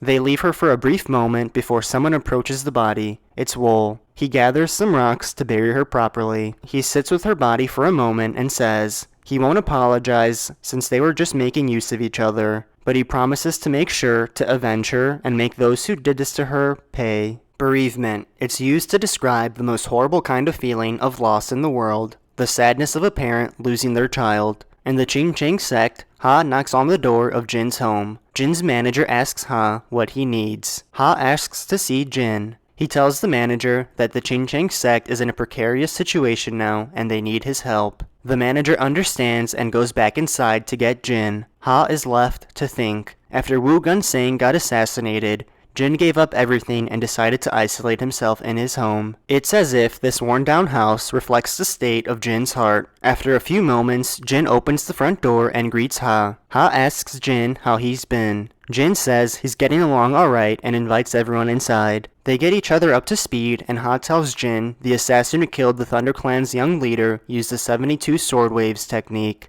the same technique that killed his son. Ha tries to muster up the strength to ask Jin a question, but Jin interrupts him and says he knows why he's here. The assassin who killed the Thunder Clan's young leader is the same assassin who killed my son, he says. Ha asks if that's true, what are you going to do about it? Jin begins to say, parents who lose their children live a lifeless life. So obviously, I'll avenge my son. On this day, Jin's feelings of bereavement turned into fury. Back in Chengdu, Wol stands at the well practicing with his daggers. But as he's training, he hears someone approaching. He turns and sees Ranju. She tells him he's become more handsome since the last time they met. Ranju says she was wondering where Wol has been. She didn't expect him to be right under the 100-flower room's nose. Wol asks what she wants. He knows since she came with people, she doesn't just want to catch up. Dayoshi and Hayu greet Wol and are impressed with Wol's senses. Ranju says this is Wol's last chance to join the Black Cloud Corps. Wol asks what will happen if he refuses. Ranju says then they'll have to do as per their client's request. The request to kill him. But of course, they begin bickering on what to do. Wol then asks if they're going to retract the mission. Dayoshi tries to negotiate and says he already knows who Wol is and what he does. He says Wol just needs to hide himself better than he is right now. He continues and says they already told the emisect that Wol has been killed, and if Wol were to get caught later on, they just need to cover it up. Even if the emisect finds out Wol is alive, he'd have grown so much that no one in Sichuan will be able to take him on.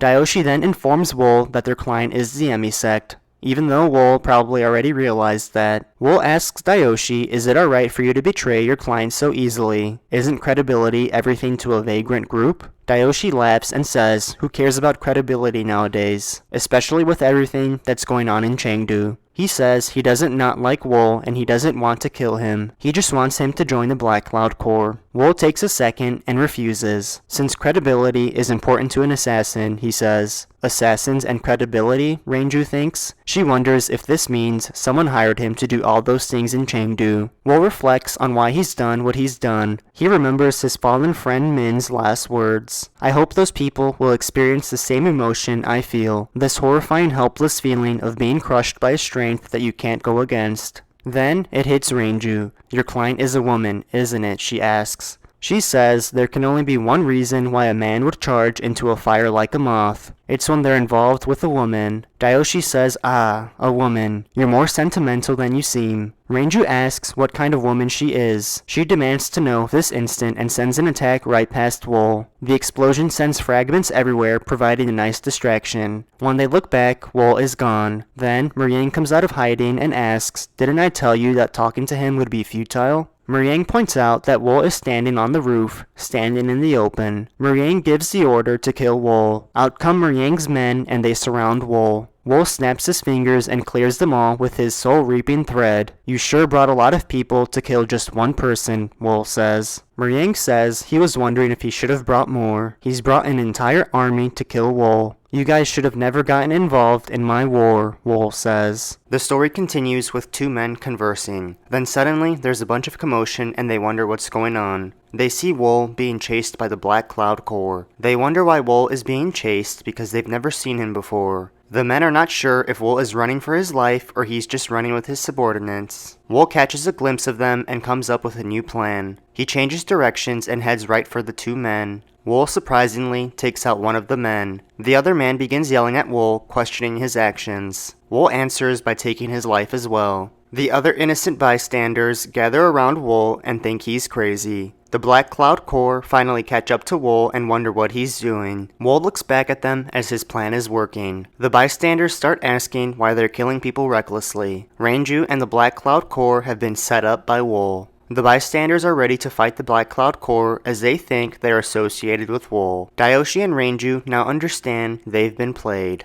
Wol was able to slow the Black Cloud Corps down and he takes off, leaving them to fight the bystanders alone. Ranju tries to explain, but Hayu steps up and says he'll take care of the bystanders. Hayu tells Ranju and Dayoshi to keep pursuing Wol. Ranju and Dayoshi take off and they tell Hayu he better survive. Hayu says that's an order he will follow. Muriang, Ranju, and Dayoshi were able to catch up to Wol. They're on a rooftop observing the war. Both sides are fighting their hardest to kill each other. Willing to go to extreme measures, neither sect will stop until the end. Muriang is astounded that one assassin was able to fool all of Chengdu from turning a small battle into a full-scale conflict. Yang asks Wol if he even knows what he's doing. Wol asks if everyone is out now, even those who were hiding. He says although the results are a bit different from what he thought, it seems to be better than he ever imagined thanks to the Black Cloud Core. Wol thanks them and says the battlefield is about to become even more beautiful. Ranju has heard enough and draws her weapon. She sends an attack at Wol that he dodges. Dayoshi decides to join in and draws his weapon as well.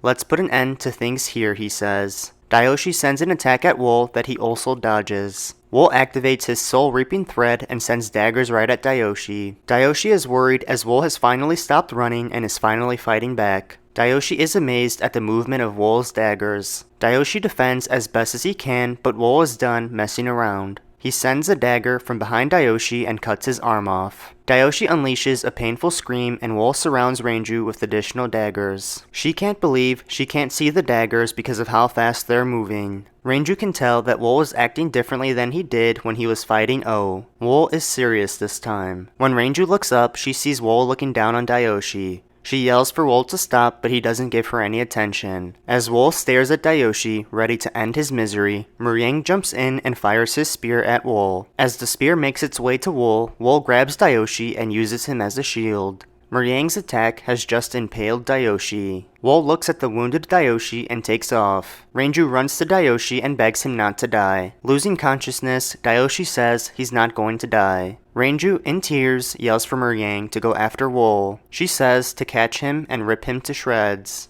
Yang is determined to avenge Dayoshi and takes off. From afar, Ran is observing the war with Young and the Emi sect. Young says they need to quickly rescue their ally, the Qingming sect, and stabilize the current situation as soon as possible. Ran agrees as the situation is worse than she thought. Ran orders everyone to advance into the Fire Dragon room. At the Fire Dragon room, they get a knock from Ran and the Emi sect. The Fire Dragon room master, Pyo, knows they'll be at a disadvantage if they open the door. Out of patience, Ran breaks the door down. Pyo calls her a witch. Ran doesn't appreciate the name calling. Pyo tells Ran to have her people stand down. This is a problem between the Fire Dragon room and the Qingming sect. He says it's no place for the Emi sect to butt in. Ran says everyone knows how the Qingming sect and the Emi sect are related. And when Pyo tries to respond, Ran tries to silence him. But Pyo was ready. As Pyo defends, he realizes he didn't know Ran was this strong. Ran has had enough and jumps up to deal her final blow. She says, with this, it's over. But right before she can deal the final blow, the Qingming sect's greatest warrior, Mew, blocks the attack. Ran can't believe her powerful attack was stopped. She looks at Mew and says, long time no see. Mew says to think they'd meet like this again. Ran says she's not happy to see him. Mew says he waited 7 years to come face to face with Ran. He says if his senior brothers had not rejected his proposal to obliterate the Emi sect 7 years ago, they'd have met much sooner. Ran recognizes Mew's energy. I guess you've obtained some enlightenment in recent times. I can feel a mysterious energy from you that I hadn't seen before, Ran says. Mew says I simply learned some new martial arts. Ran says she can't possibly dare to imagine just how extensive and deep the martial arts of the Qingming sect are. Even so, she's quite confident that she knows enough about the Qingming sect's martial arts. She could never have dreamed that the Qingming sect had hidden a martial art that would exude such impure energy. Mew tells her not to measure the Qingming sect with her own measurements. What Qingming is capable of is far greater and vast than that of the Emi sect. I guess you're so great that even a mere assassin could make a fool out of you, Ran asks. Mew asks what she means by assassin. Ran informs Mew that the assassin he took down in the underground cave is still alive. Ran then asks if she checked his corpse. Mew realizes he didn't. Ran says this is why such a situation has occurred.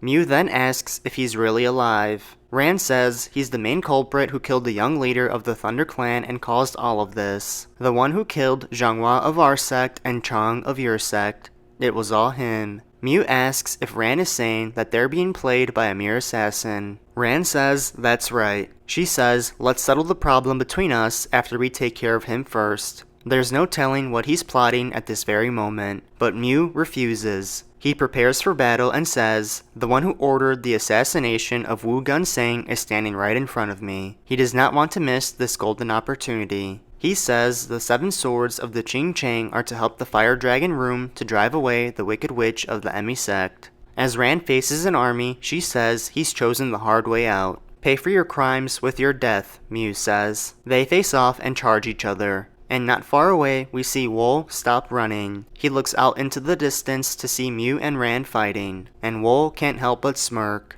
Later on, Wol continues to run. Muriang can't believe that he's having a hard time catching up even on a horse. He wonders if Wol is producing threads with energy and then stepping on them in mid-air. Regardless of whatever method Wol is using, Muriang is determined to catch up to him and kill him. He then gets a flashback to his younger years. The first time he met Dayoshi. He is still hurt that Wol killed him. Dayoshi was like his teacher. Muriang calls for an attack and the Black Cloud Corps unleash their spears at Wol. Wol senses the spears and turns back towards them. They are questioning why Wol is running towards the spears like a madman. And right before their eyes, Wol disappears. As they look around to see where he could have went, Wol pops up right above them. When they look up, Wol unleashes his attack. Muriang has been outplayed by Wol yet again. Wol is done running though. He's circled in by Muriang and the Black Cloud Corps. Muriang says he will make sure to kill him with his own hands. Wol replies and says he doesn't understand. He asks, isn't this how everyone lives? Isn't this what the Janghu is like? You, the Ching-Chang sect, the Emi sect? All of you kill people, all the time. How are you guys different than me? How many people do you think the Ching-Chang sect and the Emi sect have sacrificed in order to get the reputation they have now? Wol looks at the Black Cloud Corps and asks, what about you guys? In order to maintain such a huge organization of vagrants, I'm sure you have killed at least 10 times more people than the number of people you have here. Wol says he simply created an opportunity here. He then asks, isn't the reason that the situation is in this state is because all of your greed and ambition? Irate, Muriang says Wol has really lost his mind. Muriang then gets a closer look at Wol's dagger. He thinks it's shining more than it was before. He wonders if Wol infused energy into his weapon to make it shine. Muriang then questions what Wol could gain from revealing his own weapon. Then, Muriang senses people approaching. Based on their energies, he can tell one of them is definitely Ran, the Emi sect leader, but he can't figure out who the other person is with a similar sized energy. He knows Wol has always worked alone, so there's no way they could be his allies. We then see it's Mew, the Ching-Chang sect's greatest warrior, chasing after Ran. As they fight above Wol and Muriang, they notice Wol's dagger. They stop their fight and wonder what it is and what's going on. Young also notices who it is. As they run over, Ran asks Young if she knows who that is. Young says that's the assassin, Wol. Assassin, Mew thinks. His attention is now on Wol. He can't believe he's actually alive. Mew unleashes a loud yell that pierces everyone's hearing. Mew jumps down and Wol is excited. Everyone's finally gathered, he says to himself. But they don't know Wol has a plan. The chase continued as everyone tried to keep up with Wol. Tired of chasing, Mew asks Wol how long he intends to run. Young can sense something is off. She tells Rand that they need to stop. She knows they must be playing into Wol's hands. But Rand's tunnel vision tells Young to shut up. No one knows because Rand didn't show it, but she was overwhelmed by Mew's martial art. She's annoyed that Wol is acting up right in front of her and she must not let him live. If Wol survives, it will destroy the Emi sect's reputation that is already on the brink of falling. And though it was only for a second, she was pushed back by Mew. She thinks she needs to kill Wol in order to have a real fight with Mew. Then, suddenly, out come dozens of arrows. They are being ambushed by hidden weapons. Muriang questions where they are as there are traps everywhere. Muriang realizes that they are at the Tang clan estate. Wol led them to the Tang clan village. The village of his pal, Sochu. Mew is furious to have been led there. Then, Wol appears on the rooftop.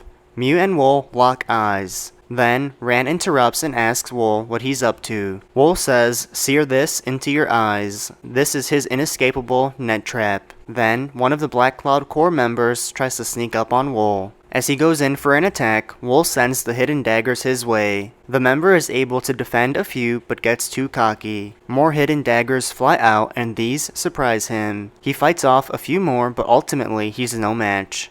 Other disciples complain about the hidden weapons, but they believe it should have been expected in a place like the Tang clan village. Wol smirks as he recalls the secret Sochu informed him of. Sochu also told him there are hidden weapons with extreme venom. The emisect disciples begin panicking and Young tries to calm them all down. But it's too late as more hidden arrows come flying out. They begin taking the disciples out, and Young warns them not to move recklessly. As one disciple tries running away, she steps on a pressure plate. The plate has released poisonous gas. Then, out come a swarm of snakes. Ready to put an end to this madness, Rand demands Wol to come down. She wants to rip his head off. Wol says, wait, the best is saved for last. But not willing to wait is Mew. As snakes approach him, he blows their heads off. He tells Wol he is the one who clipped the Ching Chang sect's wings. He's ready to make him pay with his life. Pay with my life? Wol asks. Didn't you already make me pay for it 7 years ago? Wol says he no longer has any debts to pay in this rotten world. All that's left is to collect debts.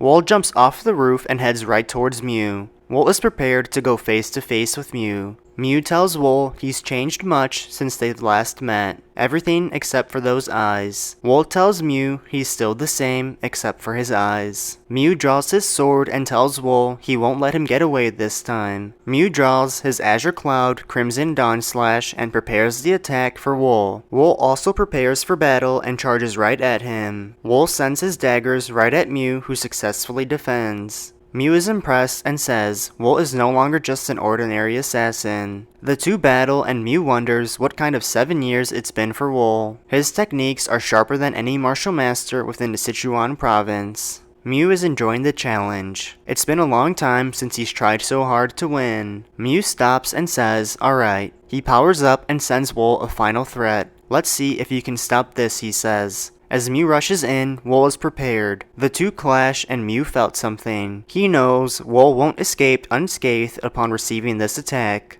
He's sure it will split Wol in half. But as the attack settles, Wol is seen holding Mew's blade with his 2 fingers. Mew is stunned. Wol squeezes his 2 fingers together and begins shattering Mew's blade. Wol is ready to show Mew what happened in that snake pit. Wol activates Jade Destruction, shattering Mew's sword. Mew is distraught. That sword has been passed down from his master for generations. It has never even been scratched after a fierce fight. How? Mew yells. Then to everyone's surprise, a blade is sent right through his chest. But it wasn't from Wol. Ran has stabbed Mew in the back. Mew turns to Ran and she tells him that he did great. And she says now she will take over and finish Wol herself. Mew spits out some blood and stands up. He can't believe Ran struck him from behind. Ran says, so what? Everyone in the Jinghu only recognizes the victor. You should blame yourself for being unable to dodge my attack. Mew says to Ran, you're the sect leader of the Emi sect. You should be ashamed of what you just did with everyone watching. Ran says they only saw one thing here. The moment that the Emi sect, the final victor, began its rule over the Sichuan province. Even if they saw something else, they'd only be able to talk about it in the afterworld. Mew yells and asks if she really thinks the Emi sect will go on. The Emi sect is weakening and it's all because of you, he says. Ran asks if he's done talking. She attacks him once again and says he should just focus his worries on the Ching Chang sect, because she'll be making the Emi sect last forever, as the Ching Chang sect that has lost their pillar, known as Mew, will pathetically fall apart. Mew has fallen and the Ching Chang sect disciples are at a loss for words. Ran then turns to look at Wol. She says she's thankful to a certain extent. They did cause a great stir, and it was thanks to Wol's contribution that an unthinkable opportunity was created. As thanks for that, she says, I'll grant you pain that you won't forget even in death. As the two face off, Wol says, if it weren't for your greedy ambitions, I'd have just lived as a normal person wandering the world. I truly would have preferred to live my life as a normal person. However, your greedy ambitions made me into an assassin. Wol begins to charge at Ran and says, look at me. See how horrible the monster you've created is, and how great it's become. They clash and exchange heavy blows. Young fears for her master, but Ran giggles. She tells Wol he has no chance of winning at this level. She draws her golden rampant strike and fires at Wol, generating a huge explosion that Wol tries to withstand. Wol stands tall and draws his soul-reaping thread. Ran tries to attack but is now being overpowered by Wol. Ran breaks through and asks Wol if that's all he has. Wol stares down and says, "Let's find out." He sends his soul-reaping thread through the ground and grabs a hold of Ran's leg. Ran knows she's in trouble now as Wol charges her with his Swift Mind and Black Lightning attack activated. He thinks if he uses Swift Mind to increase his ability to think quickly to the maximum, and Black Lightning to increase his physical abilities to the maximum, he can move at the speed of sound. Wol sends Ran flying back and he stands over her as she lays helpless. Young cries out for her master as she crawls on the ground. What just happened? Ran thinks. She doesn't know what just hit her. She didn't even see Wol's attack. To think she'd be brought down in a single attack. Ran ponders if it was truly not a fluke that he fought on par with Mew, the Qingcheng sect's greatest warrior. She asks herself what kind of monster did they create. At this rate, she knows she'll die just like Mew. Ran calls for Young and Meryang. She orders them to kill Wol.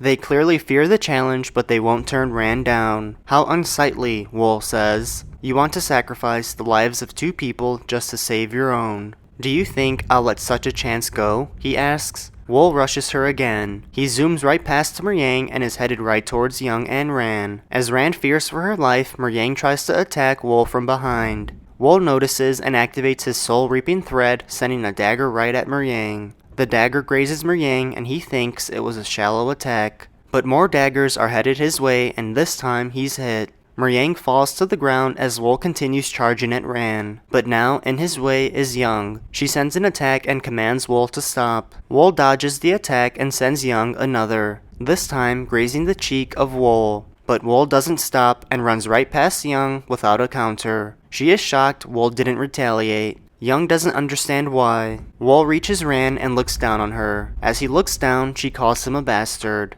Young knows what's about to happen and yells for Wol to stop. For his final attack, Wol transforms himself into a snake and swarms Ran. When Ran opens her eyes, Wol has dropped her in a pile of snakes. Ran looks up at Wol and says, "If it wasn't for you, Sichuan would have been mine." Finally, Wol drops down and puts an end to Ran. He then stands over the lifeless Ran and asks if that's all she had to say for her last words. For his last words, he tells her to disappear from his life forever. Wol looks down at Ran as the Blood Shadow group has finally been avenged. Young and Meryang are unsure of what to expect next, and the Qingcheng sect disciples refuse to leave their fallen master's side. The two sides stop fighting as they can't believe Ran is actually gone. They all wonder who Wol is and where he came from. They question if he's even human because he defeated Ran so easily. Wol then remembers everyone is watching. When he turns to the disciples, they scream and fall to the ground. There's no way they can defeat him, they think to themselves. One of the disciples gets so scared she runs away. Young knows they're all screwed.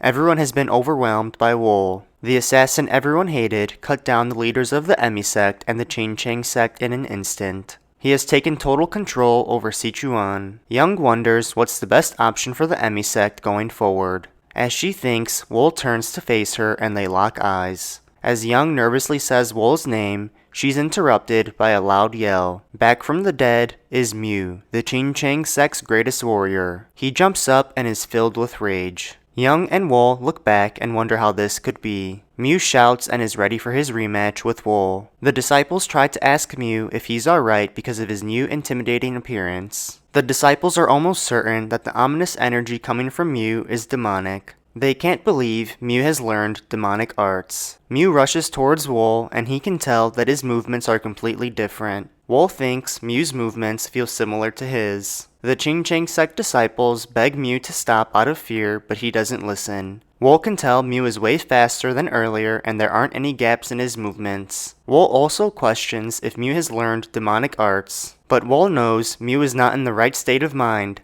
The demonic energy has taken over. Wol activates his soul-reaping thread and aims daggers at Mew. Wol initiates and gets a hold of Mew. Mew rages and falls to the ground. Even with his newly learned skills, Mew was no match for Wol. Mew begins to lose consciousness again and coughs up blood. And just like that, Mew falls to Wol yet again. As Wol looks down on Mew, someone approaches Wol. It's Ha of the Qingcheng sect. Without saying a word, he asks Wol to stop. Ha looks back at Mew and hears him grunting. Ha rushes to check up on him and he coughs up more blood. Mew begins to talk and says, "Hey." Ha interrupts and asks why he learned demonic arts. With his last words, Mew says everything was for the sake of the Qingcheng sect. Ha says to the slain Mew that was so foolish. The honor of the Qingcheng sect that he tried so hard to protect has now been lost because of those demonic arts. Mew should have never taken the book of the 9 demon school from the underground cave. With Ran and Mew both gone, the disciples stand cluelessly. Mew of the Qingcheng sect learned demonic arts, and Ran of the Emi sect had cowardly stabbed the Qingcheng sect in the back. They can't believe they still couldn't take down one assassin after doing all of that. The flow within Sichuan will be changed from today onwards. And it's all because of one assassin. As the dust settles, Wol assesses the damage. Ha has nothing to say and looks back down at Mew. Young knows she has to take action and walks towards Wol. Young approaches him and says, "Wol, if you allow it, the Emi sect would like to bring the corpse of our sect leader back to Emi Mountain." The Emi sect disciples don't agree with Young's truce, but Young turns to them to shut them up. She faces Wol again and thinks, no one can insist on revenge in this situation. She knows they have to find a way to hold on to life. Then, Ha stands. He says they'd also like to collect Mew's corpse and retreat. Everyone is in shock that Ha, the executive of the Qingcheng sect, is bowing his head, because continuing a fight that has lost all justification will make it impossible for the two sects to make a comeback.